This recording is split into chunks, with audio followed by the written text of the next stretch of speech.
Hallelujah, praise lord. ಕರ್ತನಾಮಕ್ಕೆ ಸ್ತೋತ್ರವಾಗಲಿ. ಇಲ್ಲಿ ಇವತ್ತು ದೇವರ ಮಕ್ಕಳೇ, ದೇವರ ವಾಕ್ಯನ ಹಂಚಿಕೊಳ್ಳುವುದಕ್ಕೆ ದೇವರು ಕೊಟ್ಟಂಥ ಸದಾವಕಾಶಕ್ಕಾಗಿ ದೇವರಿಗೆ ನಾವು ಸ್ತೋತ್ರ ಮಾಡೋಣ. ಅದೇ ರೀತಿಯಾಗಿ ದೇವರು ಇವತ್ತು ನನ್ನೊಟ್ಟಿಗೆ ದೇವರ ಮಕ್ಕಳೇ, ನಾವು ದೇವರ ಸನ್ನಿಧಾನದಲ್ಲಿ ಕೂಡಿ ಬಂದು ಇವತ್ತು ಅನೇಕ ದಿವಸಗಳಿಂದ ಈ ವಾಕ್ಯನ ತೆಗೆದುಕೊಳ್ಬೇಕಂತೇಳಿ ದೇವರು ನನ್ನೊಟ್ಟಿಗೆ ಅನೇಕ ಆಲೋಚನೆಗಳನ್ನು ಕೊಟ್ಟರು. ಅದು ಮಾತ್ರ ಅಲ್ಲ ದೇವರ ಮಕ್ಕಳೇ, ಅದೇ ಗಂಡ ಹೆಂಡತಿಯ ಮಧ್ಯದಲ್ಲಿರುವಂಥ ಸಮಸ್ಯೆಗಳನ್ನು ಯಾವ ರೀತಿ ಬಗೆಹರಿಸಿಕೊಳ್ಳುವ ವಿಷಯವಾಗಿ ದೇವರ ಆತ್ಮನು ನನ್ನೊಟ್ಟಿಗೆ ಅನೇಕ ದಿವಸಗಳಿಂದ ಈ ವಿಷಯ ಮಾತಾಡ್ತಾ ಇದ್ರು. ಇದನ್ನು ಈ ವಾಕ್ಯ ತೆಗೆದುಕೊಳ್ಬೇಕಾದ್ರೆ ದೇವರಿಂದ ಕನ್ಫರ್ಮೇಷನ್ ಆಗಿ ಪವಿತ್ರಾತ್ಮನು ಅನೇಕ ರೆವಲೇಷನ್ ಕೊಡಬೇಕು, ಅನೇಕ ಆಲೋಚನೆಗಳು ಕೊಡಬೇಕಂತೇಳಿ ದೇವರ ಸನ್ನಿಧಾನದಲ್ಲಿ ಕುಳಿತು ಪ್ರಾರ್ಥನೆ ಮಾಡಿ, ದೇವರ ಮಕ್ಕಳೇ, ನಾನು ಈ ವಾಕ್ಯ ಸಂದೇಶನ ತೆಗೆದುಕೊಳ್ಳೋದಕ್ಕೆ ನಾನು ಸಿದ್ಧಳಾಗಿ ಬಂದಿದ್ದೇನೆ. ಇಲ್ಲಿ ಕೂಡಿ ಬಂದಿರುವಂಥ ಎಲ್ಲರೂ ಮತ್ತು ಇದನ್ನು ವೀಕ್ಷಿಸುವಂಥ ಪ್ರತಿಯೊಬ್ಬರು ದೇವರ ವಾಕ್ಯವನ್ನು ಕೇಳಿ ದೇವರು ನಿಮ್ಮನ್ನು ಆಶೀರ್ವಾದ ಮಾಡಲಿ ಅಂತ ನಾನು ದೇವರ ನಾಮದಲ್ಲಿ ಕೇಳಿಕೊಳ್ಳುತ್ತೇನೆ.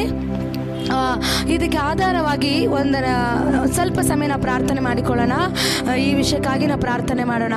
ಪರಿಶುದ್ಧನೆ ಮಹೋನ್ನತನೇ ಸರ್ವಶಕ್ತನಾದ ದೇವರೇ, ನಿತ್ಯನಾದ ತಂದೆ ಸ್ವಾಮಿ ಕರ್ತನೆ, ಈಗೋ ರಾಜ ಪರಿಶುದ್ಧಾಪನೆ ವಾಕ್ಯವನ್ನು ತೆಗೆದುಕೊಳ್ಳೋದಕ್ಕಾಗಿ ನನ್ನನ್ನು ನಿನ್ನ ಕರೆಗಳಲ್ಲಿ ಸಮರ್ಪಿಸ್ತಾ ಇದ್ದೇನೆ. ಸಪ ಈಗೋ ರಾಜ, ನಾನಲ್ಲ ಸ್ವಾಮಿ, ನೀನು ಮಾತಾಡಬೇಕು. ಪರಿಶುದ್ಧಾಪನೆ ಅಪ್ಪ, ಆರಂಭದಿಂದ ಕೊನೆವರೆಗೂ ನೀನು ನಡೆಸು. ನನ್ನ ಬಾಯಿಗೆ ಬಾಯಾಗಿದ್ದು ಅಪ್ಪ, ಕರ್ತನೆ, ಈ ವಾಕ್ಯ ಹೇಳುವಾಗಲೇ ಒಂದೊಂದು ಹೃದಯವನ್ನು ಮುಟ್ಟಿ ಒಂದೊಂದು ಹೃದಯದ ವ್ಯಕ್ತಿಗಳನ್ನು ರೂಪಾಂತರ ಮಾಡಿ ಬದಲಾಯಿಸಿ ಅವರ ಕುಟುಂಬಗಳಲ್ಲಿ ಒಂದು ಬಿಡುಗಡೆ ನಿನ್ನ ದಯಪಾಲಿಸಿ ಕರ್ತನೆ.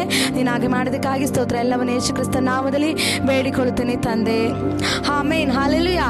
ನೋಡಿ ದೇವರ ಮಕ್ಕಳೇ, ಗಂಡ ಹೆಂಡತಿಯ ವಿಷಯದಲ್ಲಿ ದೇವರು ಆರಂಭದಿಂದ ದೇವರು ನನಗೆ ಕೊಟ್ಟಿರುವಂಥ ಆಲೋಚನೆ ಹೇಳೋದಕ್ಕೆ ನಾನು ಪ್ರಾರಂಭ ಮಾಡ್ತೇನೆ. ಆದಿಕಾಂಡ ಬರೆದ ಪತ್ರಿಕೆ 2ನೇ ಅಧ್ಯಾಯ 18ನೇ ವಾಕ್ಯದಲ್ಲಿ ನೋಡೋ ಪ್ರಕಾರ, ಮತ್ತು ಯೆಹೋವ ದೇವರು ಮನುಷ್ಯನನ್ನು ಒಂಟಿಯಾಗಿರೋದು ಒಳ್ಳೆಯದಲ್ಲ, ಅವನಿಗೆ ಸರಿ ಬೀಳುವ ಸಹಕಾರಿಯನ್ನು ಉಂಟು ಮಾಡುವೆನು ಅಂದನು. ಅಲ್ಲೆಲಿಯಾ. ನೋಡಿ, ಆರಂಭದಲ್ಲಿ ದೇವರು ಜಗತ್ತನ್ನು ಸೃಷ್ಟಿ ಮಾಡುವಾಗ ಆಕಾಶ ಭೂಮಿಯನ್ನು ಎಲ್ಲವನ್ನು ಸೃಷ್ಟಿಸಿ ದೇವರು ಒಬ್ಬ ಪುರುಷನನ್ನು ದೇವರು ಸೃಷ್ಟಿ ಮಾಡಿದ್ರು. ಆದಾಮನನ್ನು ದೇವರು ಸೃಷ್ಟಿಸಿದ್ರು. ಆದಾಮನ ಸೃಷ್ಟಿ ಮಾಡಿ ಅವನು ಒಬ್ಬಂಟಿಗನಾಗಿರೋ ಸಮಯದಲ್ಲಿ ಒಂಟಿಯಾಗಿರೋದು ಒಳ್ಳೆಯದಲ್ಲ ಅಂತ ಹೇಳಿ ಆತನಿಗೆ ಒಂದು ಅವಳನ್ನು ದೇವರು ಸೃಷ್ಟಿ ಮಾಡಿದ್ರು. ಅವರಿಬ್ಬರು ಏನಾಗಿರ್ಬೇಕು ನೋಡಿ. ಈಗ ಸರಿ, ಈಕೆಯು ನನ್ನ ಎಲುಬುಗಳಿಂದ ಬಂದ ಎಲುಬು, ನನ್ನ ಮಾಂಸದಿಂದ ಬಂದ ಮಾಂಸವೂ ಆಗಿದ್ದಾಳೆ. ಈಕೆಯು ನರನಿಂದ ಉತ್ಪತ್ತಿಯಾದ ಕಾರಣ ನಾರಿ ಎನಿಸಿಕೊಳ್ಳುವಳು ಅಂತೇಳಿ 2ನೇ ಅಧ್ಯಾಯ 23ನೇ ವಾಕ್ಯದಲ್ಲಿ ಕೂಡ ನಾವು ಓದಿಕೊಳ್ತೇವೆ. ನೋಡಿ ದೇವರ ಮಕ್ಕಳೇ, ಪ್ರತಿ ಲೋಕದಲ್ಲಿ ದೇವರು ಆರಂಭದಲ್ಲಿ ಜಗತ್ತನ್ನ ಎಲ್ಲವನ್ನು ನಾವು ನೋಡೋದಾದ್ರೆ ಪ್ರಾಣಿಗಳನ್ನ, ಪಕ್ಷಿಗಳನ್ನ, ಅದನ್ನು ವಿವರಿಸೋದಿಲ್ಲ. ಇದು ಏನಕ್ಕೆ ಅಂದರೆ ನಿಮ್ಗೆ ಅರ್ಥ ಆಗೋದಕ್ಕೋಸ್ಕರ ನಾನು ಹೇಳ್ತಾ ಇದ್ದೀನಿ ಅಷ್ಟೇ. ಎಲ್ಲವನ್ನು ಸೃಷ್ಟಿಸಿ ದೇವರು ಕೊನೆಗೆ 7ನೇ ದಿವಸ ಒಂದು ಅವಳನ್ನು, ಒಬ್ಬ ಪುರುಷನನ್ನು, ಒಂದು ಸ್ತ್ರೀಯನ್ನು ದೇವರು ಸೃಷ್ಟಿ ಮಾಡಿದ್ರು. ಮೊದಲನೇದಾಗಿ ದೇವರು ಗಂಡ ಹೆಂಡತಿಯಾಗಿ ದೇವರು ಸೃಷ್ಟಿ ಮಾಡಿದ್ದು. ದೇವರಿಗೆ ಬೇಕಾಗಿರೋದು ಏನು ಗೊತ್ತಾ? ಮೊದಲು ಕುಟುಂಬ. ದೇವರು ನೋಡಿದ್ದು ಮೊದಲನೇದಾಗಿ ಆತನು ಸಂತೋಷ ಪಟ್ಟಿದ್ದು ಕುಟುಂಬವಾಗಿ, ಇವ್ರು ಒಂಟಿಯಾಗಿರೋದಲ್ಲ, ಇವರಿಬ್ಬರಾಗಿ ಕುಟುಂಬವಾಗಿರೋದು ಒಳ್ಳೇದಂತೇಳಿ ದೇವರು ಏನು ಮಾಡಿದ್ರು, ಅಲ್ಲಿ ಸೃಷ್ಟಿ ಮಾಡೋದು ಮಾತ್ರ ಅಲ್ಲ, ಅದರಲ್ಲಿ ಅವರು ಸಂತೋಷ ಪಟ್ಟರು. ಇವತ್ತು ದೇವರ ಮಕ್ಕಳು ಎಲ್ಲದಕ್ಕಿಂತ ಮೊದಲು ದೇವರಿಗೆ ಕುಟುಂಬ ಮೇನ್ ಬೇಕಾಗಿರೋದು. ಕುಟುಂಬದಲ್ಲಿ ಕುಟುಂಬ ಚೆನ್ನಾಗಿರ್ಬೇಕು. ಕುಟುಂಬ, ಮಕ್ಕಳು, ಅವರು ಸುಖವಾಗಿ, ಗಂಡ ಹೆಂಡತಿ ಮಕ್ಕಳು ಸುಖವಾಗಿ ಆಶೀರ್ವದಿಸಲ್ಪಟ್ಟವರಾಗಿ ಯಾವುದರಲ್ಲೂ ಕೊರತೆ ಇಲ್ಲದೆ ಅವ್ರು ಚೆನ್ನಾಗಿರ್ಬೇಕನ್ನೋದು ದೇವರ ಆಸೆ. ಆದರೆ ಸೈತಾನನ ಉದ್ದೇಶ ಏನಾಗಿದೆ ಗೊತ್ತಾ? ಅವನು ಇವತ್ತು ಅನೇಕ ಕುಟುಂಬಗಳನ್ನ ಹೊಡಿತಾ ಇದ್ದಾನೆ. ಗಂಡನ ಸಪ್ರೇಟ್ ಮಾಡೋದು, ಹೆಂಡತಿನ ಸಪ್ರೇಟ್ ಮಾಡೋದು, ಕುಟುಂಬದಲ್ಲಿ ಕಳವಳ ತಂದಾಕೋದು, ಗಲಿಬಿಲಿ ತಂದಾಕೋದು, ಸಂತೋಷ ಇಲ್ಲದ ಹಾಗೆ ಮಾಡೋದು. ಈ ರೀತಿಯಾಗಿ ಶತ್ರು ಏನು ಮಾಡ್ತಾ ಇದ್ದಾನೆ, ಬಹಳವಾದ ರೀತಿಯಲ್ಲಿ ಕುಟುಂಬಗಳನ್ನ ಹೊಡಿತಾ ಇದ್ದಾನೆ. ಒಂದು ರೀತಿ ಐಕ್ಯತೆ ಇಲ್ಲದೆ, ಪ್ರೀತಿ ಇಲ್ಲದೆ, ಸಮಾಧಾನ ಇಲ್ಲದೆ, ಸಂತೋಷ ಇಲ್ಲದೆ, ಕುಟುಂಬದ ಮಧ್ಯದಲ್ಲಿ ಭಿನ್ನಾಭಿಪ್ರಾಯ ತಂದಾಕಿ ಗಂಡ ಒಂದು ದಾರಿ, ಹೆಂಡತಿ ಒಂದು ದಾರಿ, ಈ ರೀತಿ ಹೋಗ್ಬೇಕನ್ನೋದು ಸೈತಾನ ಆಲೋಚನೆ. ದೇವರ ಆಲೋಚನೆ ಏನಾಗಿದೆ? ಕುಟುಂಬವಾಗಿ ದೇವರನ್ನ ಆರಾಧಿಸಬೇಕು, ಕುಟುಂಬವಾಗಿ ದೇವರನ್ನ ಸ್ತುತಿಸಬೇಕು. ಯೋಚನೆ ಏನು ಹೇಳ್ತಾನೆ? ನಾನು ನನ್ನ ಮನೆಯವರು ಯೆಹೋವನನ್ನೇ ಸೇವಿಸುತ್ತೇವೆ, ಯೆಹೋವನನ್ನೇ ಆರಾಧಿಸುತ್ತೇವೆ ಅಂತ ಅವನು ಹೇಳ್ತಾನೆ. ಅದೇ ರೀತಿಯಾಗಿ ದೇವರ ಮಕ್ಕಳೇ, ದೇವರು ನಮ್ಮ ಎದುರು ನೋಡೋದು ಏನು? ಫಸ್ಟ್ ಮೊದಲನೇದಾಗಿ ಕುಟುಂಬವನ್ನ. ಅದಕ್ಕೆ ವಾಕ್ಯಕ್ಕೆ ಆಧಾರವಾಗಿ ನಾವು ಓದಿಕೊಳ್ಳೋಣ. ಆದರೆ ಹೆಂಡತಿಯರು, ಗಂಡ ಹೆಂಡತಿಯ ಮಧ್ಯದಲ್ಲಿ ಯಾಕೆ ಸಮಸ್ಯೆಗಳು ಹೆಚ್ಚಾಗುತ್ತೆ, ಯಾಕೆ ಪ್ರಾಬ್ಲಮ್ಸ್ ಹೆಚ್ಚಾಗುತ್ತೆ, ಏನಕ್ಕೆ ಈ ರೀತಿಯಾಗಿ ಅವರ ಮಧ್ಯದಲ್ಲಿ ಭಿನ್ನಾಭಿಪ್ರಾಯ ಬರುತ್ತೆ ಅನ್ನೋದು ಮೊದಲನೇದಾಗಿ ತಿಳಿದುಕೊಳ್ಳಲ್ಲ. ಎಲ್ಲ ಮನೆಯಲ್ಲಿ ಎಲ್ಲ ಕುಟುಂಬದಲ್ಲಿ ನಾನು ಹೆಚ್ಚು, ನಾನು ದೊಡ್ಡವರು, ನಾನು ಚಿಕ್ಕವರು, ಇವರೇ ಗಂಡ ಹೇಳುವಾಗ ಏನು ಕೇಳೋದು, ಹೆಂಡತಿ ಹೇಳುವಾಗೆ ನಾನೇನು ಕೇಳೋದು ಅನ್ನೋದು ಎಲ್ಲರ ಮನೆಯಲ್ಲಿ ಇರುವಂಥ ದೊಡ್ಡ ಪ್ರಾಬ್ಲಮ್. ಅದಕ್ಕೆ ಪೌಲನು ಹೇಳ್ತಾನೆ ಅದಕ್ಕೆ ವಾಕ್ಯಕ್ಕೆ ಆಧಾರವಾಗಿ ನಾವು ಓದಿಕೊಳ್ಳೋಣ. ಎಫೆಸದವರಿಗೆ ಬರೆದ ಪತ್ರಿಕೆ 5:22 ವಾಕ್ಯ ನಾವು ಓದಿಕೊಳ್ಳೋಣ.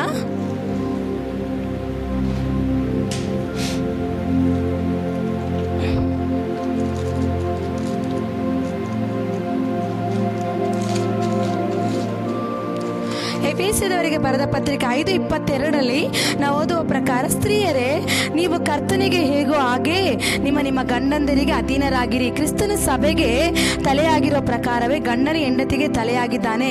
ಕ್ರಿಸ್ತನು ಸಭೆ ಎಂಬ ದೇಹಕ್ಕೆ ರಕ್ಷಕನಾಗಿದ್ದಾನೆ. ಹತ್ತಿರಲಿ ಸಭೆಯು ಕ್ರಿಸ್ತನಿಗೆ ಹೇಗೆ ಅಧೀನವಾಗಿದೆಯೋ ಹಾಗೆ ಸ್ತ್ರೀಯರು ತಮ್ಮ ತಮ್ಮ ಗಂಡಂದರಿಗೆ ಎಲ್ಲಾ ವಿಷಯಗಳಲ್ಲಿ ಅಧೀನರಾಗಿರಬೇಕು. ಪುರುಷರೇ ಕ್ರಿಸ್ತನ ಸಭೆಯನ್ನು ಪ್ರೀತಿಸಿದ ಪ್ರಕಾರವೇ ನಿಮ್ಮ ಹೆಂಡತಿಯನ್ನು ಪ್ರೀತಿಸಿರಿ. ಆತನು ಅದನ್ನು ಪ್ರತಿಷ್ಠಿಸಿ ಪಡಿಸುವುದಕ್ಕಾಗಿ ತನ್ನನ್ನು ಒಪ್ಪಿಸಿಕೊಟ್ಟನು. ಹಾಲೆಲೂಯಾ. ನೋಡಿ ದೇವರ ಮಕ್ಕಳೇ, ಇದು ಎಲ್ಲ ಉನ್ನತ ಸೇವಕರು, ಉನ್ನತ ಅಭಿಷಕ್ತರು ಈ ವಿಷಯನ ಮಾತಾಡಿದ್ದಾರೆ, ನಮ್ಗೆ ಅನೇಕ ವಿಷಯಗಳ ಇದನ್ನು ತಿಳಿಸಿಕೊಟ್ಟಿದ್ದಾರೆ, ಕಲಿಸಿಕೊಟ್ಟಿದ್ದಾರೆ. ಆದರೆ ನನ್ನ ವಿಷಯ ಆದರೂ ಕೂಡ ದೇವರ ಆತ್ಮನು ಮಾತಾಡು ಅಂತ ಹೇಳಿದ ಕಾರಣಕ್ಕಾಗಿ ಪರಿಶುದ್ಧಾತ್ಮನಿಗೆ ವಿಧಿಯನಾಗಿ ಇದನ್ನು ಇಲ್ಲಿ ಬರುವ ಜನರಿಗಾಗಿ, ಇದನ್ನು ಕೇಳದೇ ಇರುವಂಥ ಜನರಿಗಾಗಿ ಹೇಳೋದಕ್ಕಾಗಿ ನಾನು ಪವಿತ್ರ ಆತ್ಮಕ್ಕೆ ನಾನು ವಿಧಿಯಳಾಗ್ತೇನೆ. ಆದರೆ ನೋಡಿ ದೇವರ ಮಕ್ಕಳೇ, ಸ್ತ್ರೀಯರು ಏನಾಗಬೇಕು, ತನ್ನ ಗಂಡಂದರಿಗೆ ನಾವೇನಾಗಬೇಕು, ವಿಧಿಯರಾಗಬೇಕು. ಮನೆಗೆ ಯಾರಾಗಿದ್ದಾನೆ, ಸಭೆಗೆ ಕ್ರಿಸ್ತನು ಹೇಗೆ ತಲೆಯಾಗಿದ್ದಾರೋ ಹಾಗೆ ತನ್ನ ಮನೆಗೆ, ತನ್ನ ಕುಟುಂಬಕ್ಕೆ ಗಂಡನ ತಲೆಯಾಗಿರ್ತಾನೆ. ಪ್ರತಿಯೊಂದು ಸ್ತ್ರೀಯರು ಕೂಡ ಗಂಡಂದಿನಿಗೆ ವಿಧಿಯರಾಗಿ ನಡೆದುಕೊಳ್ಬೇಕು, ಅವಿದ್ಯತ್ವರಾಗಿ ನಡೆದುಕೊಳ್ಬಾರ್ದು. ಅವರಿಗೆ ತಗ್ಗಿ ಬಗ್ಗಿ ವಿನಯತ್ವದಿಂದ ನಾವೇನು ಮಾಡಬೇಕು, ನಾವು ಪ್ರತಿಯೊಂದು ಸ್ತ್ರೀಯರು ಕೂಡ ವಿಧಿಯತ್ವ ಉಳ್ಳವರಾಗಿರ್ಬೇಕು. ಕೆಲವು ಮನೆಗಳಲ್ಲಿ ಹೆಂಡತಿ ಹೇಳೋದೇ ನಡಿಬೇಕು, ಗಂಡ ಹೇಳೋದು ನಡೆಯೋದಿಲ್ಲ. ಈ ರೀತಿ ಗಂಡ ಸೈಲೆಂಟ್ ಆಗಿರ್ತಾರೆ, ಹೆಂಡತಿ ತುಂಬಾ ದಬ್ಬಾಳಿಕೆ. ಈ ರೀತಿ ಅಲ್ಲ, ದೇವ್ರ ವಾಕ್ಯ ಏನು ಹೇಳುತ್ತೆ, ನಾವೇನಾಗಿರ್ಬೇಕು, ಗಂಡಂದಿರಿಗೆ ನಾವು ವಿದ್ಯತೆ ಉಳ್ಳವರಾಗಿರ್ಬೇಕು. ಹಲ್ಲೆಲೂಯಾ. ಅದೇ ರೀತಿ ದೇವರ ಮಕ್ಕಳೇ, ನಮ್ಮ ಮನೆಗೆ ನಮ್ಮ ಕುಟುಂಬನ ನಡೆಸೋದಾಗ್ಲಿ, ನಮ್ಮ ಮನೆಯನ್ನು ನಡೆಸೋದಾಗ್ಲಿ, ಪ್ರತಿಯೊಂದು ನಮ್ಮ ಮನೆ ಯಜಮಾನ ಮಾತ್ರ ಆಗಿರ್ಬೇಕು. ಯಾರ ಮನೆಯಲ್ಲಿ ಸ್ತ್ರೀಯರು ಇಲ್ಲದೇ ಇರೋ ಮನೆಗಳಲ್ಲಿ ಸ್ತ್ರೀಯರು ನಡೆಸ್ತಾರೆ, ಆಗದಿರೋ ಸ್ಥಳದಲ್ಲಿ, ಆಗದಿರೋ ಜಾಗದಲ್ಲಿ ಸ್ತ್ರೀಯರು ನಡೆಸಬೇಕು. ಮನೆಯಲ್ಲಿ ಗಂಡನಿರುವಾಗ ಗಂಡನೇ ತನ್ನ ಜವಾಬ್ದಾರಿಯನ್ನು, ತನ್ನ ರೆಸ್ಪಾನ್ಸಿಬಿಲಿಟಿಯನ್ನು ಅವ್ರು ತೆಗೆದುಕೊಳ್ಬೇಕು, ಅವರಿಗೆ ನಾವು ವಿಧಿಯರಾಗಿರ್ಬೇಕು. ಅದೇ ರೀತಿ ದೇವರ ಮಕ್ಕಳು, ಅದನ್ನು ನಾನು ಹೆಚ್ಚಾಗಿ ವಿವರಿಸುವುದಿಲ್ಲ. ಅದೇ ರೀತಿ ಆದರೆ ನಾವು ಪ್ರತಿಯೊಂದು ಗಂಡ ಹೆಂಡತಿಯ ಮಧ್ಯದಲ್ಲಿ ಏನಿರಬೇಕು ಗೊತ್ತಾ, ಅಂಡರ್ಸ್ಟ್ಯಾಂಡಿಂಗ್ ಇರಬೇಕು, ಪ್ರೀತಿ ಇರಬೇಕು, ಅನ್ಯೋನ್ಯತೆ ಇರಬೇಕು. ನಮ್ಮ ಇಬ್ಬರ ಮಧ್ಯದಲ್ಲಿ, ಗಂಡ ಹೆಂಡತಿಯ ಮಧ್ಯದಲ್ಲಿ ಏನೇ ಸಮಸ್ಯೆ ಬಂದರೂ ಅದನ್ನು ಇಬ್ಬರು ಒಟ್ಟಾಗಿ ಸೇರಿ ಅದನ್ನು ನಾವೇನು ಮಾಡಬೇಕು, ಅದನ್ನು ಜಯಿಸಬೇಕು. ಅದನ್ನ ಒಂದು ಪ್ರೀತಿಯಲ್ಲಿ ಅದನ್ನು ನಾವು ಸಹಿಸ್ಕೊಂಡು ಹೋಗ್ಬೇಕು. ಗಂಡ ಹೆಂಡತಿ ಒಂದು ಮನೆ ಅಂದಮೇಲೆ ಅದು ಸಮಸ್ಯೆ ಬಂದೇ ಬರುತ್ತೆ, ಹೋರಾಟ ಬರುತ್ತೆ, ಜಗಳ ಬರುತ್ತೆ. ಪ್ರತಿಯೊಂದನ್ನು ಕೂಡ ನಾವು ಸಹಿಸಿಕೊಂಡು, ಅಡ್ಜಸ್ಟ್ ಮಾಡ್ಕೊಂಡು, ಅರ್ಥ ಮಾಡಿಕೊಂಡು ಆ ಕುಟುಂಬನ ನಾವೇನು ಮಾಡಬೇಕು, ನಡೆಸ್ಕೊಂಡು ಹೋಗುವವರಾಗಿರ್ಬೇಕು. ಅದಕ್ಕೆ ಇವಾಗ ಮನೆಯಲ್ಲಿ ಏನಾದರೂ ಹಸ್ಬೆಂಡ್ ಇವಾಗ ಗಂಡ ಟೆನ್ಷನಿಂದ ಬಂದಿರುವಾಗ ನಾವು ಅದಕ್ಕೆ ತತ್ವವಿರುದ್ಧವಾಗಿ ಅವ್ರಿಗೆ ಕೋಪ ಬರುವ ರೀತಿಯಲ್ಲಿ ನಾವು ಮಾತಾಡಬಾರ್ದು. ಅವ್ರನ್ನ ಸಮಾಧಾನ ಪಡಿಸ್ಬೇಕು, ಶಾಂತಿಯಿಂದ, ಪ್ರೀತಿಯಿಂದ, ವಿನಯತ್ವದಿಂದ ಅವರ ಪರಿಸ್ಥಿತಿ ಏನು, ಅವ್ರ ಪ್ರಾಬ್ಲಮ್ ಏನು ಅನ್ನೋದನ್ನ ನಾವು ಅರ್ಥ ಮಾಡ್ಕೊಳ್ಬೇಕು. ದೇವರ ಮಕ್ಕಳೇ, ಪ್ರತಿಯೊಂದು ಸ್ತ್ರೀಯರು ಪುರುಷನ ಪರಿಸ್ಥಿತಿ ಏನೆಂಬುದನ್ನ ಅರ್ಥ ಮಾಡಿಕೊಂಡು ನಾವೇನು ಮಾಡಬೇಕು, ಆ ಟೈಮಲ್ಲಿ ಸಮಾಧಾನವಾಗಿರೋದಕ್ಕೆ ನಾವು ಪ್ರಯತ್ನ ಪಡಬೇಕು. ಒಂದು ಸ್ತ್ರೀ ಮನೆಯಲ್ಲಿ ಶಾಂತವಾಗಿದ್ರೆ ಆ ಕುಟುಂಬ ಖಂಡಿತ ಸಮಾಧಾನವಿರುತ್ತೆ, ಶಾಂತವಾಗಿರುತ್ತೆ. ದೇವರ ಮಕ್ಕಳೇ, ಅದಕ್ಕೆ ಇನ್ನೊಂದು ವಾಕ್ಯನ ಓದಿಕೊಳ್ಳೋಣ. ಅದಕ್ಕೆ ಇನ್ನೂ ಚೆನ್ನಾಗಿ ಅದನ್ನು 1 ಪೇತ್ರನು ಆ ವಾಕ್ಯದಲ್ಲಿ ನೋಡೋ ಪ್ರಕಾರ ಅದು ವಿವರಿಸಿದ್ದಾರೆ. 3ನೇ ಅಧ್ಯಾಯ 2ನೇ ವಾಕ್ಯದಲ್ಲಿ ನೋಡೋ ಪ್ರಕಾರ, ಅದೇ ರೀತಿಯಾಗಿ ಸ್ತ್ರೀಯರೇ ನಿಮ್ಮ ಗಂಡಂದರಿಗೆ ಅಧೀನರಾಗಿರಿ. ಅವರಲ್ಲಿ ಕೆಲವರು ದೇವರ ವಾಕ್ಯಕ್ಕೆ ಅವಿದ್ಯರಾಗಿದ್ದರೂ ನೀವು ನಿರ್ಮಲರಾಗಿಯೂ ಭರಿತರಾಗಿಯೂ ನಡೆದುಕೊಳ್ಳುವುದನ್ನು ಅವರು ನೋಡಿ ವಾಕ್ಯೋಪದೇಶವಿಲ್ಲದೆ ತಮ್ಮ ಹೆಂಡತಿಯರಾದ ನಿಮ್ಮ ನಡತೆಯಿಂದಲೇ ಸನ್ಮಾರ್ಗಕ್ಕೆ ಬಂದಾರು. ಹಲ್ಲೆಲೂಯಾ. ನೋಡಿ, ಈ ವಾಕ್ಯದಲ್ಲಿ ಏನು ಹೇಳುತ್ತದೆ, ಕೆಲವು ಮನೆಗಳಲ್ಲಿ, ಕೆಲವು ಕುಟುಂಬಗಳಲ್ಲಿ ನಿಮ್ಮ ಗಂಡಂದಿರು ದೇವ್ರ ವಾಕ್ಯ ಗೊತ್ತಿಲ್ಲದೆ ಇರೋರು ಇರ್ಬೋದು. ಇವತ್ತು ನಾವು ಎಫೆಸದವರ ಬರೆದ ಪತ್ರಿಕೆಯಲ್ಲಿ ನಾವೇನು ಹೇಳ್ತೀರಿ, ಸಭೆ ಹೇಗೆ ಕ್ರಿಸ್ತನ ಸಭೆಗೆ ತಲೆಯಾಗಿದ್ದಾನೆ, ಕುಟುಂಬಕ್ಕೆ ಗಂಡನ ತಲೆಯಾಗಿದ್ದಾನೆ. ಕ್ರಿಸ್ತನ ಸಭೆನ ಯಾವ ರೀತಿ ನಾವು ಪ್ರೀತಿಸ್ತಿರೋ ನಿನ್ನ ಹೆಂಡತಿನ ಪ್ರೀತಿಸ್ಬೇಕಂತ ದೇವ್ರ ವಾಕ್ಯದಲ್ಲಿ ನಾವು ನೋಡುತ್ತೇವೆ. ಆದರೆ ಪೇತ್ರನ ಬರೆದ ಸುವಾರ್ತೆಯಲ್ಲಿ ನಾವು ನೋಡೋ ಪ್ರಕಾರ ಇಲ್ಲಿ ಏನು ಹೇಳ್ತಾ ಇದೆ, ನಿನ್ನ ಗಂಡನಿಗೆ ದೇವರ ವಾಕ್ಯ ಉಪದೇಶ ಗೊತ್ತಿಲ್ಲ, ಸತ್ಯ ಗೊತ್ತಿಲ್ಲ ಅಂದ್ರೆ ನೋಡಿ ದೇವರ ಮಕ್ಕಳು, ಇಲ್ಲಿ ಏನು ಹೇಳ್ತಾ ಇದೆ ಗೊತ್ತಾ, ಕೆಲವರು ದೇವರ ವಾಕ್ಯಕ್ಕೆ ಅವಿದ್ಯರಾಗಿರೋರು, ದೇವರ ವಾಕ್ಯ ಕೇಳ ತಿಳಿಯದೇ ಇರೋರು, ಅವಿದ್ಯರಾಗಿರೋರು, ರಕ್ಷಣೆ ಹೊಂದಿದವರು, ಸತ್ಯವನ್ನು ತಿಳಿದುಕೊಳ್ಳದೇ ಇರೋ ಪ್ರತಿಯೊಬ್ಬರು ಒಂಟಿಯಾಗಿ ರಕ್ಷಣೆಗೆ ಬಂದಿರೋರು. ಅಲ್ಲಿ ದೇವಾಕ್ಯ ಹೇಳ್ತದೆ, ನೀವು ನಿರ್ಬಲರಾಗಿಯೂ ಭರಿತರಾಗಿಯೂ ನಡೆದುಕೊಳ್ಳುವುದನ್ನು ಅವರು ನೋಡಿ ವಾಕ್ಯೋಪದೇಶವಿಲ್ಲದೆ ತಮ್ಮ ಹೆಂಡತಿಯರಾದ ತಮ್ಮ ನಡತೆಯಿಂದಲೇ ಸನ್ಮಾರ್ಗಕ್ಕೆ ಬಂದರು. ಹಲ್ಲೆಲೂಯಾ. ನೋಡಿ, ವಾಕ್ಯದಲ್ಲಿ ಏನು ಹೇಳ್ತದೆ? ಅವರಿಗೆ ವಾಕ್ಯೋಪದೇಶ ಗೊತ್ತಿಲ್ಲದೇ ಇರೋ ಗಂಡಂದಿರು, ಹೆಂಡತಿ ಆದವಳು ಹೇಗಿರಬೇಕು? ಅವಳು ಭಯಭಕ್ತಿಯಿಂದ, ಗಂಡನಿಗೆ ವಿಧೇಯಳಾಗಿ ಭಯಭಕ್ತಿಯಿಂದ, ತಾಳ್ಮೆಯಿಂದ, ಸಮಾಧಾನದಿಂದ, ಪ್ರೀತಿಯಿಂದ ಅವಳು ಮನೆಯಲ್ಲಿ ಇರುವಾಗ ಅವಳ ನಡತೆನ ನೋಡಿ ತನ್ನ ಗಂಡನು ಬದಲಾಗ್ತಾನೆ ಅಂತೆ. ಹಲ್ಲೆಲೂಯಾ. ನೋಡಿ, ದೇವರ ವಾಕ್ಯ ಹೇಳುತ್ತದೆ, ಆ ನಡತೆಯಿಂದಲೇ ಸನ್ಮಾರ್ಗಕ್ಕೆ ಬಂದನು. ಅಂದರೆ ನಮ್ಮ ಒಂದು ಸ್ತ್ರೀಯರ ಒಂದು ನಡತೆ ನೋಡಿ ತನ್ನ ಗಂಡನು ಅವರ ಗಂಡಂದಿರು ಸನ್ಮಾರ್ಗಕ್ಕೆ ಬರ್ತಾರೆ. ದಾರಿ ತಪ್ಪಿ ಹೋಗುವಂಥ ಗಂಡಂದಿರು ಏನಾಗ್ತಾರೆ ಗೊತ್ತಾ ದೇವರ ಮಕ್ಕಳೇ? ಅವ್ರು ಮನ ತಿರುಗ್ತಾರೆ, ಖಂಡಿತ ಅವ್ರು ಬದಲಾಗ್ತಾರೆ. ನಮ್ಮ ಒಂದು ನಾವೇನು ಮಾಡಬೇಕು? ದೇವರನ್ನ ಕಂಡುಕೊಂಡಿರೋರು ಪ್ರತಿಯೊಂದು ದಿನ ಕೂಡ ನಾವು ಪ್ರಾರ್ಥನೆ ಮಾಡಬೇಕು. ಪ್ರತಿದಿನ ನಾವು ಪ್ರಾರ್ಥಿಸಬೇಕು. ಕುಟುಂಬಕ್ಕಾಗಿ, ಮೊದಲನೇದಾಗಿ ಕುಟುಂಬಕ್ಕಾಗಿ ನಾವು ಪ್ರಾರ್ಥನೆ ಮಾಡಬೇಕು. ಆಮೇಲೆ ಎಲ್ಲ ಮೊದಲು ಕುಟುಂಬ, ಮಕ್ಕಳು, ಗಂಡ, ಈ ವಿಷಯಕ್ಕಾಗಿ ನಾವು ಪ್ರಾರ್ಥಿಸುವವರಾಗಿರ್ಬೇಕು. ಜ್ಞಾನ ಉಳ್ಳವರಾಗಿರ್ಬೇಕು. ಸ್ತ್ರೀಯರಾಗಿರೋರು ತಾಳ್ಮೆ ಉಳ್ಳವರಾಗಿರ್ಬೇಕು. ದೇವರ ಮಕ್ಕಳೇ, ನಮ್ಮ ನಡತೆ ನೋಡಿ ಅವರು ಸನ್ಮಾರ್ಗಕ್ಕೆ ಬರ್ತಾರೆ, ಅವ್ರು ಬದಲಾಗ್ತಾರೆ. ಖಂಡಿತ ಅವ್ರು ಚೇಂಜ್ ಆಗ್ತಾರೆ. ದೇವರ ಮಕ್ಕಳೇ, ನನ್ನ ಹೆಂಡತಿ ಈ ರೀತಿ ಇಷ್ಟು ಉತ್ತಮವಾದ ರೀತಿಯಲ್ಲಿ ಜ್ಞಾನವಾಗಿ ತಾಳ್ಮೆಯಿಂದ ಎಲ್ಲವನ್ನು ಸಹಿಸ್ಕೊಂಡು ಹೋಗುವಂಥ ಒಂದು ಕೃಪೆ ಇದೆ. ನೋಡಿ ದೇವರ ಮಕ್ಕಳೇ, ಈಗಿನ ಕಾಲದಲ್ಲಿ ನಾನು ಕೆಲಸ ಮಾಡ್ತೀನಿ, ನಾನು ದುಡಿತೀನಿ, ನಾನು ಓದಿದ್ದೀನಿ, ಈ ರೀತಿಯಾದ ಹೆಣ್ಣು ಮಕ್ಕಳಿಗೆ ಭಯಂಕರವಾದ ರೀತಿಯಲ್ಲಿ ಇರುತ್ತೆ. ಆದರೆ ದೇವರ ಮಕ್ಕಳೇ, ಆಗಿನ ಕಾಲದ ಸ್ತ್ರೀಯರು ಯಾವ ರೀತಿ ಭಯದಿಂದ, ಭಕ್ತಿಯಿಂದ, ಗಂಡ ಹೆಂಡತಿ ಅಂದರೆ ಯಾವ ರೀತಿಯ, ಕುಟುಂಬ ಅಂದರೆ ಯಾವ ರೀತಿ ಅನ್ನೋದು, ಆ ರೀತಿಯಾದ ಒಂದು ಅನುಭವಕ್ಕೆ ಜೀವನವನ್ನು ನಡೆಸ್ಕೊಂಡು ಹೋಗ್ತಾಯಿದ್ರು. ಇವತ್ತು ಟೇಕ್ ಇಟ್ ಈಸಿ ಆಗಿದೆ. ಕುಟುಂಬ ಅಂದರೆ ಏನೋ ಒಂದು ಕೇರ್ಲೆಸ್ ಆಗಿದೆ.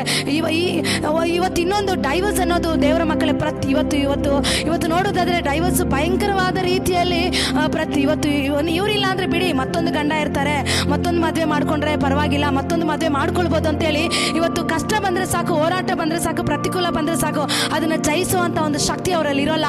ಪ್ರಾರ್ಥನೆ ಮಾಡೋದಿಲ್ಲ ಸರಿಯಾಗಿ, ನನ್ನ ಗಂಡ ಸರಿಯಿಲ್ಲ ಅಂತೇಳಿ ಅವ್ರು ಏನ್ ಮಾಡ್ತಾರೆ? ಅವರು ಡೈವರ್ಸ್ ಪತ್ರವನ್ನು ಕೊಡೋದಕ್ಕೆ ಪ್ರಾರಂಭ ಮಾಡ್ತಾರೆ. ನೋಡಿ ದೇವರ ಮಕ್ಕಳೇ, ವಿವಾಹ ಮಾಡ್ಕೊಳ್ಳುವಾಗ ನಾವು ಒಂದು ಒಡಂಬಡಿಕೆ ಮಾಡ್ಕೊಳ್ತೀರಿ. ಏನಂತ ಒಡಂಬಡಿಕೆ ಮಾಡ್ಕೊಳ್ತಾರೆ? ಸೇವಕರಾಗಿರ್ಬೋದು, ಬೋಧಕರಾಗಿರ್ಬೋದು, ನಮ್ಮ ವಿವಾಹ ಮಾಡುವಾಗ ನಮ್ಮ ಬಾಯಿಲಿ ಅರಿಕೆ ಮಾಡ್ತಾರೆ, ನಾವು ಸುಖದಲ್ಲೂ ಕಷ್ಟದಲ್ಲೂ ದುಃಖದಲ್ಲೂ ನಮ್ಮನ್ನು ಮರಣ ಬೇರ್ಪಡೋವರೆಗೂ ನಾವು ಕೊನೆಯವರೆಗೂ ಜೊತೆಯಲ್ಲೇ ಇರ್ತೀರಂತೇಳಿ ಕೈ ಹಿಡಿದು ನಮ್ಮನ್ನು ಪ್ರಮಾಣ ಮಾಡಿ ನಾವಲ್ಲಿ ಒಡಂಬಡಿಕೆ ಮಾಡ್ತೀರಿ. ಆ ಒಡಂಬಡಿಕೆನ ನಾವು ಯಾವತ್ತೂ ಬ್ರೇಕ್ ಮಾಡಬಾರ್ದು ದೇವರ ಮಕ್ಕಳೇ. ಏನೇ ಕಷ್ಟ ಬಂದರೂ, ಹೋರಾಟ ಬಂದರೂ, ಗಂಡ ದಾರಿ ತಪ್ಪಿ ಹೋಗಿರ್ಬೋದು, ಸರಿಯಾದ ಮಾರ್ಗದಲ್ಲಿ ಇಲ್ಲದೇ ಇರೋಂಥ ಸಮಯದಲ್ಲಿ ಕೂಡ ನಾವೇನು ಮಾಡಬೇಕು? ಕುಟುಂಬಕ್ಕಾಗಿ ನಾವು ತಾಳ್ಮೆಯಿಂದ ಪ್ರಾರ್ಥನೆ ಮಾಡಬೇಕು. ನಾವು ಪ್ರಾರ್ಥಿಸುವಾಗ ಖಂಡಿತ ದೇವರು ಕಾರ್ಯ ಮಾಡೋದಕ್ಕೆ ಆತನಿಂದ ಸಾಧ್ಯ.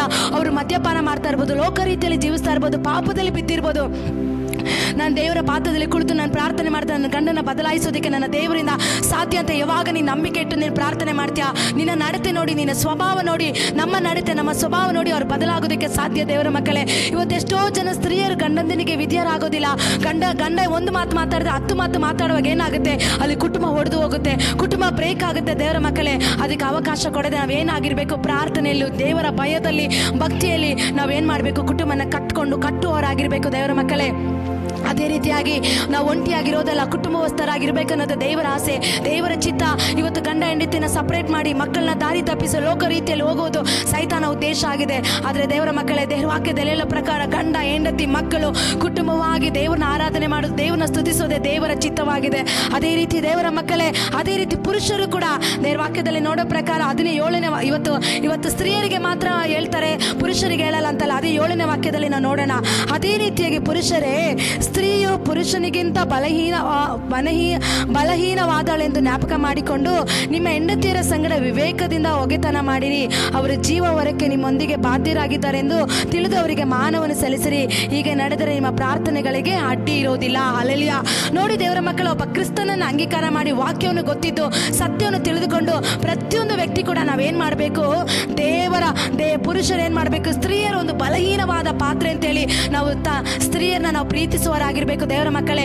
ಅವರೊಂದು ಬಲಹೀನವಾದ ಅವ್ರನ್ನ ಒಂದು ರೀತಿ ಹರ್ಟ್ ಮಾಡೋದು, ಅವ್ರನ್ನ ಹೀನವಾಗಿ ನೋಡೋದು, ನೀನೇನು ಚೆನ್ನಾಗಿದೆ, ಬೇರೆ ಹೆಂಡತಿ ನೋಡು ಎಷ್ಟು ಚೆನ್ನಾಗಿದ್ದಾರೆ ಅಂತೇಳಿ ಮತ್ತೊಂದು ಹುಡುಗಿ ಮತ್ತೊಂದು ಹೆಂಡತಿನ ಕಂಪೇರ್ ಮಾಡಿ ಮಾತಾಡೋದಲ್ಲ ದೇವರ ಮಕ್ಕಳೇ. ಯಾವತ್ತು ನಾವೇನು ಮಾಡಬೇಕು? ಆಕೆ ಒಂದು ಬಲಹೀನವಾದ ಪಾತ್ರೆ ಅಂತ ತಿಳಿದು ಆಕೆ ಏನು ಮಾಡ್ತಾಳೆ? ತನ್ನ ಹೆಂಡತಿ ಆದವಳು, ತನ್ನ ಸ್ತ್ರೀ ಆದವಳು, ತನ್ನ ತಂದೆ ತಾಯಿನ, ತನ್ನ ಮನೆಯವ್ರನ್ನ, ಕುಟುಂಬದವ್ರನ್ನ, ಸಂಬಂಧಿಕರನ್ನ ಎಲ್ಲ ಬಿಟ್ಟು ನಿಮ್ಮನ್ನು ನಂಬಿಕೊಂಡು ಬರ್ತಾಳೆ. ನನ್ನ ಗಂಡನೇ ನನಗೆ ಸರ್ವಸ್ವ, ನನ್ನ ಗಂಡನ ಮನೆಯ ನನಗೆ ಸರ್ವಸ್ವ ಅಂತೇಳಿ ನಂಬಿಕೊಂಡು ಬಂದವಳನ್ನ ನಾವೇನು ಮಾಡಬೇಕು, ಆಕೆಯನ್ನು ಪ್ರೀತಿಯಿಂದ ನಾವು ಒಗೆತನ ಮಾಡಬೇಕು, ಪ್ರೀತಿಯಿಂದ ಸಂತೈಸಬೇಕು ದೇವರ ಮಕ್ಕಳೇ.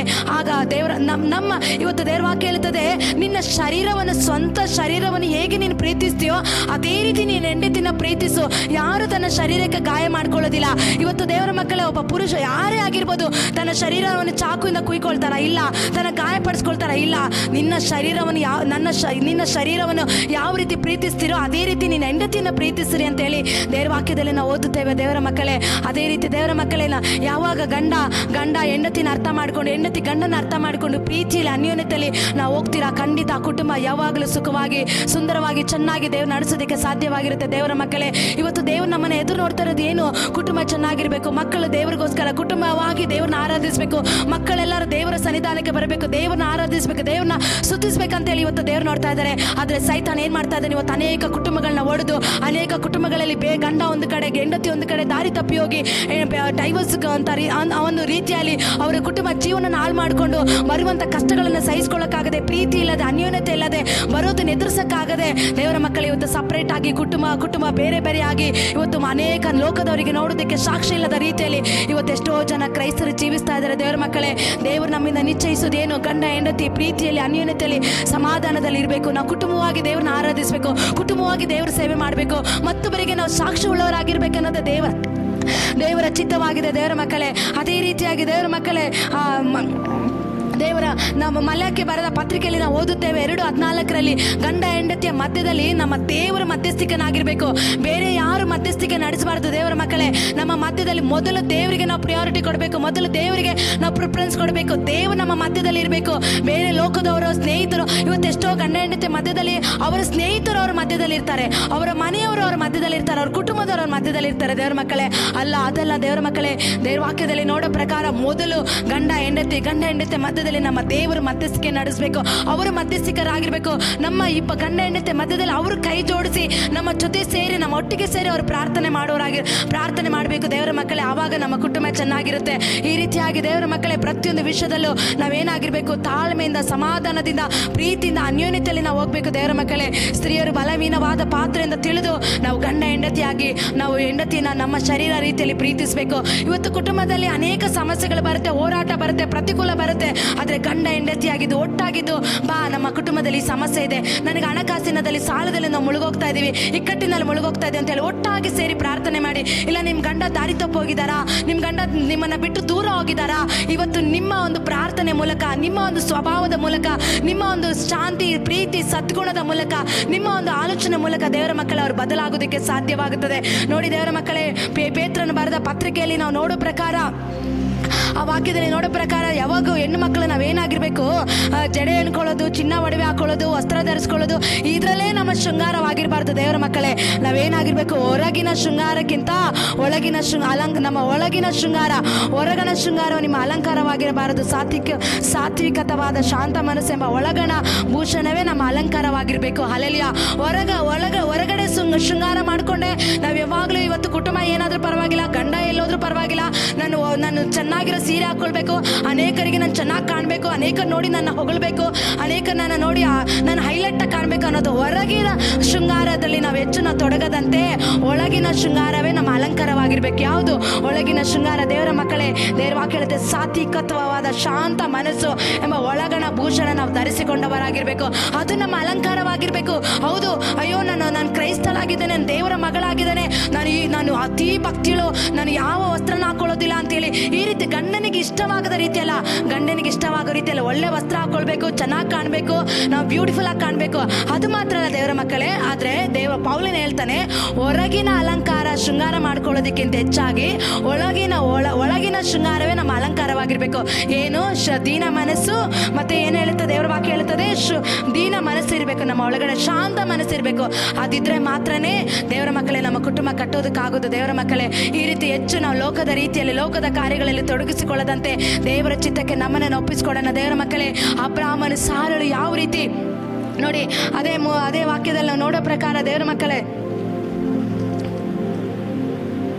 ನೋಡಿ 3ನೇ ಅಧ್ಯಾಯ 6ನೇ ವಾಕ್ಯದಲ್ಲಿ ನಾವು ನೋಡುತ್ತೇವೆ, ಸಾರಳು ಹೇಗೆ ಅಬ್ರಾಮನಿಗೆ ವಿಧೇಯಳಾಗಿದ್ದು ಅವನನ್ನು ಯಜಮಾನ ಎಂದು ಕರೆದಳು ಎಂದು ಬರೆದಿದೆ. ನೀವು ಸಾರಳ ಕುಮಾರ್ತೆಗಳಾಗಿದ್ದೀರಲ್ಲ. ಹಲ್ಲೆಲೂಯಾ.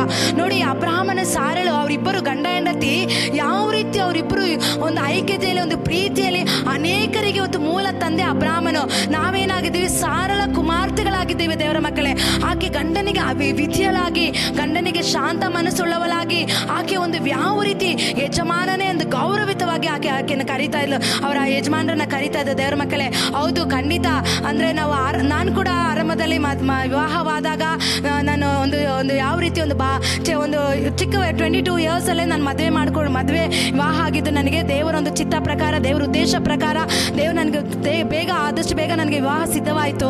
ವಿವಾಹ ಸಿದ್ಧವಾದ ಮೇಲೆ ನನಗೆ ನಾವು ಜಾಬ್ ಮಾಡ್ತಾ ಇದ್ದೆ. ಯಾವುದೇ ರೀತಿಯಲ್ಲಿ ನಮಗೆ ಈ ರೀತಿ ಇರಬೇಕು, ಈ ರೀತಿ ಮಾತಾಡಬೇಕು, ಹಿಂಗೆ ಕರಿಬೇಕಂತ ನನಗೆ ಗೊತ್ತಿರಲಿಲ್ಲ. ಯಾಕಂದರೆ ನನ್ನ ತಾಯಿ ನಮ್ಮ ತಂದೆ ಚಿಕ್ಕ ವಯಸ್ಸಲ್ಲೇ ನಮ್ಮನ್ನು ಬಿಟ್ಟು ಹೊಟ್ಟೋದ್ರು. ನಮ್ಮ ತಾಯಿ ನಮ್ಮನ್ನು ಒಂಟಿಯಾಗಿ ನಮ್ಮನ್ನು ಸಾಕಿದ್ದು. ನಮ್ಮ ತಂದೆ ಬಳಿಯಲ್ಲಿ ನಮ್ಮ ತಾಯಿ ಇದ್ದಿದ್ದು ನಾವು ನೋಡಿಲ್ಲ. ಯಾವ ರೀತಿ ನಮ್ಮ ತಾಯಿ ನಮ್ಮನ್ನು ತಂದೆನ ಕರಿತಾ ಇದ್ರು ಅನ್ನೋದು ನಾನು ಕಂಡಿರಲಿಲ್ಲ. ಅದು ನನಗೆ ಗೊತ್ತಿರಲಿಲ್ಲ. ಆದರೂ ಕೂಡ ನನಗೆ ಗೊತ್ತಿಲ್ಲ, ಎಲ್ಲರೂ ಕರೀತಾರಂತೇಳಿ ನಾನು ಕೂಡ ಹೆಸರಿಟ್ಟು ಕರಿತಾ ಇದ್ದೆ ನನ್ನ ಹಸ್ಬೆಂಡ್ನ. ಅದಾದಮೇಲೆ ಗೊತ್ತಾಯಿತು, ನಾವು ಗಂಡಂದರನ್ನ ಹೆಸರಿಟ್ಟು ಕರಿಬಾರ್ದು, ನಾವು ಯಜಮಾನ ಅಂತೇಳಿ ಕರಿಬೇಕು ಅಂತೇಳಿ ನನಗೆ ಗೊತ್ತಾಯಿತು ದೇವರ ಮಕ್ಕಳೇ. ಒಂದು ರೀತಿ ಅದೇನಾಗುತ್ತೆ, ಕರೆಯೋದೊಂದು ಸ್ಟೈಲ್ ಆಗಿಬಿಡುತ್ತೆ. ಈ ರೀತಿ ಹೆಸರಿಟ್ಟು ಗಂಡಂದರಿಗೆ ಕರೆಯೋದೊಂದು ಸ್ಟೈಲ್. ಆದರೆ ಆಗಿನ ಕಾಲದಲ್ಲಿ ಸ್ತ್ರೀಯರು ಯಜಮಾನನೇ ಅಂತ ಕರೀತಾ ಇದ್ರಂತೆ ದೇವರ ಮಕ್ಕಳೇ. ಆಮೇಲೆ ನಾನು ಅದನ್ನು ಚೇಂಜ್ ಮಾಡಿ ನಾನು ಕರೆಯೋದಕ್ಕೆ ಪ್ರಾರಂಭ ಮಾಡಿದೆ, ಅದನ್ನು ಪ್ರಾಕ್ಟೀಸ್ ಮಾಡಿದೆ.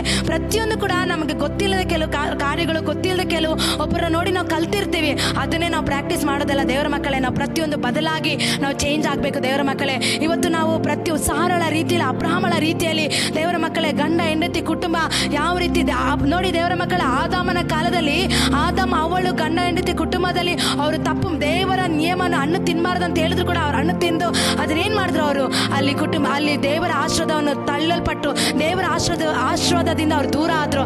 ಆದರೆ ದೇವರ ಮಕ್ಕಳೇ, ಹೊಸ ಒಡಂಬಡಿಕೆಯ ಪ್ರಕಾರ ಮರಿಯಳು ಯೋಸೇಫನ ಅವರ ದಾಂಪತ್ಯ ಜೀವಿತವನ್ನು ದೇವರು ಆಶೀರ್ವಾದ ಮಾಡಿ, ದೇವರ ದಯ ಹೊಂದಿದವಳು, ಪರಿಶುದ್ಧಳಾಗಿದ್ದವಳು, ಕರ್ತನ ಅವರಿಬ್ಬರ ಮಧ್ಯದಲ್ಲಿ ಯಾವ ರೀತಿ ದೇವರು ಅವರ ಮಧ್ಯದಲ್ಲಿ ಅವ್ರ ಗಂಡ ಹೆಂಡತಿಯಾಗಿ ಆಕೆ ಒಂದು ಸ್ತ್ರೀ, ದೇವರು ಹೇಳಿದ್ರು ನೀನು ಗರ್ಭ ಧರಿಸ್ತೀಯ, ಯೇಸುಗೆ ನೀನು ಜನ್ಮ ಕೊಡ್ತೀಯ ಅಂತ ಹೇಳಿದ ತಕ್ಷಣ ಆಕೆ ಗರ್ಭ ಧರಿಸಿ 9 ತಿಂಗಳು ಯೋಸೇಫನು ಆಕೆಯನ್ನು ಯಾವ ರೀತಿ ಅವರಿಬ್ಬರ ಮಧ್ಯದಲ್ಲಿ ಅನ್ಯೋನ್ಯ ಇತ್ತು, ಆ ರೀತಿ ದೇವರ ಮಕ್ಕಳೇ ನಮ್ಮ ಮಧ್ಯದಲ್ಲಿ ಅನ್ಯೋನ್ಯತೆ ಇರಬೇಕು. ಇವತ್ತು ಕುಟುಂಬದಲ್ಲಿ ಇರುವಂಥ ಎಲ್ಲ ಬಿರುಕುಗಳನ್ನು ಒಡೆದು ನಾವು ನನ್ನ ಕುಟುಂಬದಲ್ಲಿ ನಾನು ಬದಲು ಮಾಡ್ಕೊಳ್ತೀನಿ, ನನ್ನ ಕುಟುಂಬ ನಾನು ಕಟ್ಕೊಳ್ತೀನಿ ಅಂತೇಳಿ ನೀವು ಪ್ರಾರ್ಥನೆಯಿಂದ ಕಟ್ಟಿ ದೇವರ ಮಕ್ಕಳೇ, ಖಂಡಿತ ದೇವರು ಅದನ್ನು ಬದಲಾಯಿಸ್ತಾರೆ. ಇವತ್ತು ದೇವರ ಮಕ್ಕಳು ಒಬ್ಬರನ್ನೊಬ್ಬರು ಬಿಟ್ಟು ನಾವು ಅಗಲಬಾರ್ದು. ದೇವ್ರ ವಾಕ್ಯ ಹೇಳ್ತದೆ, ನಾವು ಯಾವತ್ತು ದೇವ್ರ ವಾಕ್ಯದಲ್ಲ ನೋಡುತ್ತೆ, 1 ಕೊರಿಂಥಿ 7:5 1 ಕೊರಿಂಥದವರಿಗೆ ಬರೆದ ಪತ್ರಿಕೆ 7:5 ನೋಡೋ ಪ್ರಕಾರ ಪ್ರಾರ್ಥನೆ ಮಾಡುವಾಗ ಮಾತ್ರ ನಾವು ಗಂಡ ಹೆಂಡತಿ ಅಗಲಿರ್ಬೇಕಷ್ಟೇ. ಅದಾದ್ಮೇಲೆ ನಾವೇನು ಮಾಡಬೇಕು, ಗಂಡ ಹೆಂಡತಿ ಒಟ್ಟಾಗಿರ್ಬೇಕು ದೇವರ ಮಕ್ಕಳೇ, ಜೊತೆಯಲ್ಲಿರಬೇಕು. ಇವತ್ತೆಷ್ಟೋ ಮನೆಯಲ್ಲಿ ಜಗಳ ನಡೆದಿದ ತಕ್ಷಣ 1 ತಿಂಗಳು 15 ದಿವಸ 1 ವಾರ ಮಾತಾಡೋದಿಲ್ಲ ಗಂಡ ಹೆಂಡತಿ. ಯಾವಾಗ ನೀನು ಗಂಡ ಹೆಂಡತಿ ಒಟ್ಟಾಗಿಲ್ಲದೆ ಮಾತಾಡದೆ ನೀನು ಇರ್ತೀಯೋ, ಅಲ್ಲಿ ಸೈತಾನ ಬಂದು ನಿಮ್ಮ ಮಧ್ಯದಲ್ಲಿ ಸೇರ್ಕೊಳ್ತಾನೆ. ದೇವರ ಮಧ್ಯಸ್ಥಿಕೆ ಮಾಡೋದಿಲ್ಲ. ಸೈತಾನನು ಬಂದು ನಿಮ್ಮ ಕುಟುಂಬನ ಹಾಳು ಮಾಡ್ತಾನೆ, ನಿಮ್ಮ ಕುಟುಂಬನ ನಾಶ ಮಾಡೋದಕ್ಕೆ ನೋಡ್ತಾನೆ. ನೀವು ಒಟ್ಟಾಗಿರೋದಕ್ಕೆ ಬಿಡೋದಿಲ್ಲ, ನಿಮ್ಮಲ್ಲಿ ಪ್ರೀತಿ ಇರೋದಿಲ್ಲ, ಅನ್ಯೋನ್ಯತೆ ಇರೋದಿಲ್ಲ, ಐಕ್ಯತೆ ಇರೋದಿಲ್ಲ. ಆದರೆ ಗಂಡ ಹೆಂಡತಿ ಇವತ್ತು ಎಷ್ಟೋ ಜನ ಏನು ಮಾಡ್ತಾರೆ ಗೊತ್ತಾ, ಇವು ಗಂಡ ಒಂದು ಕಡೆ ಹೆಂಡತಿ ಒಂದು ಕಡೆ ಹಣ ಸಂಪಾದನೆ ಮಾಡೋದಕ್ಕೆ ಹೆಂಡತಿನ ಬಿಟ್ಟು ಮತ್ತೊಂದು ದೇಶಕ್ಕೆ ಹೋಗ್ತಾರೆ, ಈ ದೇಶ ಬಿಟ್ಟು ಆ ದೇಶಕ್ಕೆ ಹೋಗ್ತಾರೆ ದೇವರ ಮಕ್ಕಳೇ. ಆದರೆ ದೇವರ ನಿಯಮ ಅದಲ್ಲ. ಗಂಡ ಹೆಂಡತಿ ಒಟ್ಟಾಗಿದ್ದು ಅವರ ಕುಟುಂಬ ನಡೆಸಬೇಕು. ಹಣಕ್ಕೋಸ್ಕರ ಇವತ್ತು ಹೋಗ್ತೀರಾ, ಇವತ್ತು ಕುಟುಂಬ ಒಂದು ಕಡೆ, ಮಕ್ಕಳು ಒಂದು ಕಡೆ, ಹೆಂಡತಿ ಒಂದು ಕಡೆ, ಗಂಡ ಒಂದು ಕಡೆ ಇರ್ತೀರಾ. ಆದರೆ ದೇವರ ಮಕ್ಕಳೇ, ಆ ಮಕ್ಕಳಿಗೆ ತಂದೆ ತಾಯಿ ಪ್ರೀತಿ ಸಿಗುತ್ತಾ? ಸಿಗೋದಿಲ್ಲ. ಸಿಗಬೇಕಾದ ವಯಸ್ಸಲ್ಲಿ ಸಿಗೋದಿಲ್ಲ. ನೀನು ಗಂಡ ಹೆಂಡತಿ ಜೊತೆಯಲ್ಲಿ ಇರಬೇಕಾದ ವಯಸ್ಸಲ್ಲಿ ಗಂಡ ಒಂದು ಕಡೆ ಹೆಂಡತಿ ಒಂದು ಕಡೆ ಇದ್ರೆ ಅದು ಆ ಪ್ರೀತಿ ಮತ್ತೆ ಸಿಗೋದಿಲ್ಲ ದೇವರ ಮಕ್ಕಳೇ. ಇವತ್ತು ಗಂಡ ಹೆಂಡತಿ ಮಕ್ಕಳು ಒಟ್ಟಾಗಿದ್ದು ದೇವರನ್ನ ಆರಾಧಿಸೋದು, ದೇವರನ್ನ ತುಜಿಸೋದೇ ದೇವರ ಚಿತ್ತವಾಗಿದೆ. ಬೈಬಲಲ್ಲಿ ನೋಡೋ ಪ್ರಕಾರ ಪ್ರತಿಯೊಂದು ಗಂಡ ಹೆಂಡತಿ ಕುಟುಂಬವಾಗಿ ಒಂದೊಂದು ಕುಟುಂಬನ ದೇವರ ಆಶೀರ್ವಾದ ಮಾಡಿದ ದೇವರ ಮಕ್ಕಳೇ. ಆ ರೀತಿಯಾಗಿ ನಾವು ವಿದ್ಯತ್ವ ಉಳ್ಳವರಾಗಿ, ಜ್ಞಾನ ಉಳ್ಳವರಾಗಿ, ಶಾಂತ ಉಳ್ಳವರಾಗಿ, ದೀನ ಉಳ್ಳವರಾಗಿ ಕುಟುಂಬನ ನಾವು ಕಟ್ಟುವವರಾಗಿರ್ಬೇಕು ದೇವರ ಮಕ್ಕಳೇ. ಇವತ್ತು ದೇವರ ವಾಕ್ಯದಲ್ಲಿ ನೋಡೋ ಪ್ರಕಾರ ನಾವೇನು ಮಾಡಬೇಕು, ಪ್ರಾರ್ಥನೆ ಮಾಡುವಾಗ ಮಾತ್ರನೇ ನಾವು ಸಪ್ರೇಟ್ ಆಗಿರ್ಬೇಕಷ್ಟೇ. ಗಂಡ ಹೆಂಡತಿ ದೂರ ಇರಬೇಕು, ಆಮೇಲೆ ನಾವು ಒಟ್ಟಾಗಿರ್ಬೇಕು ದೇವರ ಮಕ್ಕಳೇ, ಜೊತೆಯಲ್ಲಿರಬೇಕು.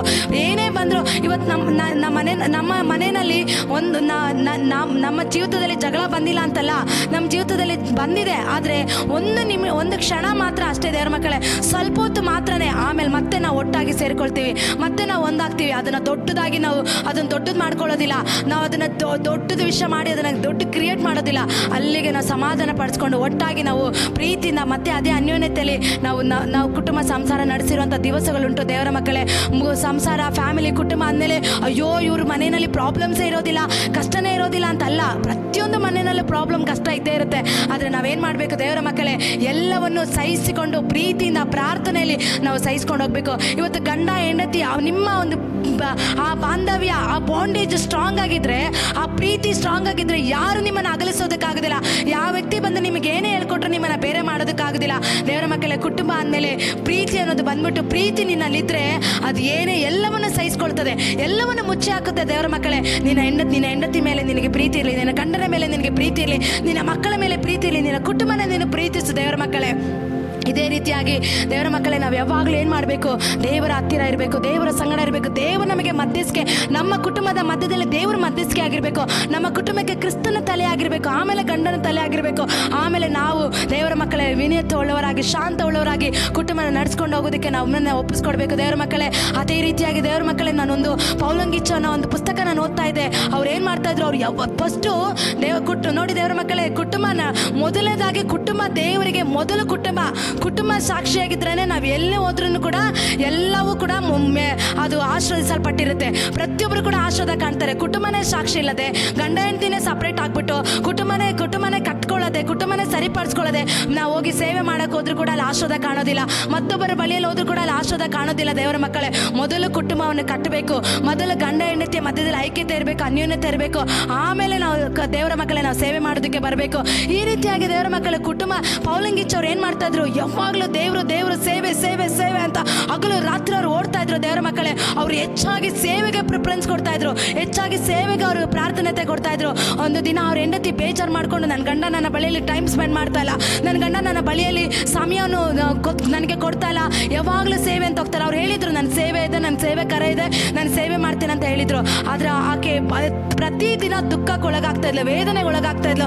ನಾನು ಒಂಟಿಯಾಗಿದ್ದೇನೆ, ನನ್ನ ಗಂಡ ನನಗೆ ಟೈಮ್ ಕೊಡ್ತಾ ಇಲ್ಲ, ನನ್ನ ಸಮಯ ಕೊಡ್ತಾ ಇಲ್ಲ ಅಂತೇಳಿ ಈ ರೀತಿಯಾದ ವೇದನೆಯಲ್ಲಿ ಆಕೆ ತೊಡಗಿ ದಿನ ಬಲಹೀನವಾಗ್ತಾ ಇದ್ಲು. ದೇವರ ಮಕ್ಕಳೇ, ಅವ್ರು ವಾರದಲ್ಲಿ ಒಂದು ದಿನ ಮಾತ್ರ ಹೆಂಡತಿಯ ಬಳಿಯಲ್ಲಿ ಬಂದು ಮೀಟ್ ಮಾಡ್ತಾ ಇದ್ರು, ಮತ್ತೆ ಎಲ್ಲಾ ದಿನ ಅವ್ರು ಸೇವೆ ಅಂತ ಓಡ್ತಾ ಇದ್ರು ದೇವರ ಮಕ್ಕಳೇ.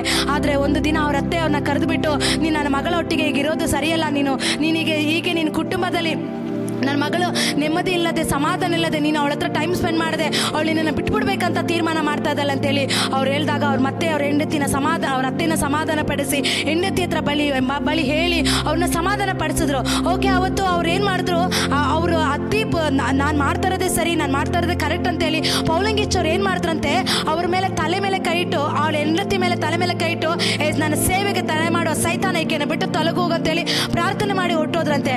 ಒಂದು ದಿನ ಹೀಗೆ ಅವರು ಸೇವೆ ಅಲ್ಲಿ ಬಿಸಿ ಇರುವಾಗ ಅವ್ರ ಹೆಂಡತಿ ಒಂದು ದಿನ ಒಂಟಿಯಾಗಿ ಚಿಂತೆ ಮಾಡಿ ಯೋಚನೆ ಮಾಡಿ, ನಾನು ಒಂಟಿ ಏನೋ ನನ್ನ ಹತ್ರ ಸಮಯ ಕಳೀತಾ ಇಲ್ಲ, ಟೈಮ್ ಸ್ಪೆಂಡ್ ಮಾಡ್ತಾ ಇಲ್ಲ ನನ್ನ ಯಜಮಾನ್ರು ಅಂತೇಳಿ ಬಹಳ ಅವಳು ವೇದನೆಗೊಳಗಾಗಿ ಆಕೆ ಶರೀರ ಬಲಹೀನವಾಯ್ತಂತೆ. ದೇವರ ಮಕ್ಕಳೇ, ಬಲಹೀನವಾಗಿ ಅವ್ರು ರೋಗಿಯಾಗಿ ಹಾಸ್ಪಿಟ್ಲಲ್ಲಿ ಅವ್ರು ರೋಗಿಯಾಗಿರುವಂಥ ಸಮಯದಲ್ಲಿ, ಬಲಹೀನವಾಗಿರೋ ಸಮಯದಲ್ಲಿ, ಅವಾಗ ಅವ್ರು ಪೌಲಂಗಿಚ್ಚವರು ಒಂದು ದಿನ ಅವ್ರು ಕುಳಿತುಕೊಂಡು ಪ್ರಾರ್ಥನೆ ಮಾಡಿದಂತೆ, ಏನು ಪರಿಶುದ್ಧಾತ್ಮನೇ ಈಕೆ ಯಾಕೆ ದಿನ ಕುಗ್ಗಿ ಹೋಗ್ತಾ ಇದ್ದಾಳೆ, ಬಲಹೀನವಾಗ್ತಾ ಇದ್ದಾಳೆ ಅಂತೇಳಿ ಅವತ್ತು ಅವ್ರ ಹೆಂಡತಿಗಾಗಿ ಅವ್ರು ಪ್ರಾರ್ಥನೆ ಮಾಡೋದಕ್ಕೆ ಪ್ರಾರಂಭ ಮಾಡಿದಾಗ ಪರಿಶುದ್ಧಾತ್ಮ ಅವ್ರಿಗೆ ತಿಳಿಸ್ಕೊಟ್ರಂತೆ. ಏನಂತ ಪರಿಶುದ್ಧಾತ್ಮ ಹೇಳಿದ್ರಂತೆ, ನಿನ್ನ ಹೆಂಡತಿನ ಮೊದಲು ನೀನು ಪ್ರೀತಿಸ್ಬೇಕಂತ ಹೇಳಿದ್ರಂತೆ. ಹಲ್ಲೆಲೂಯಾ.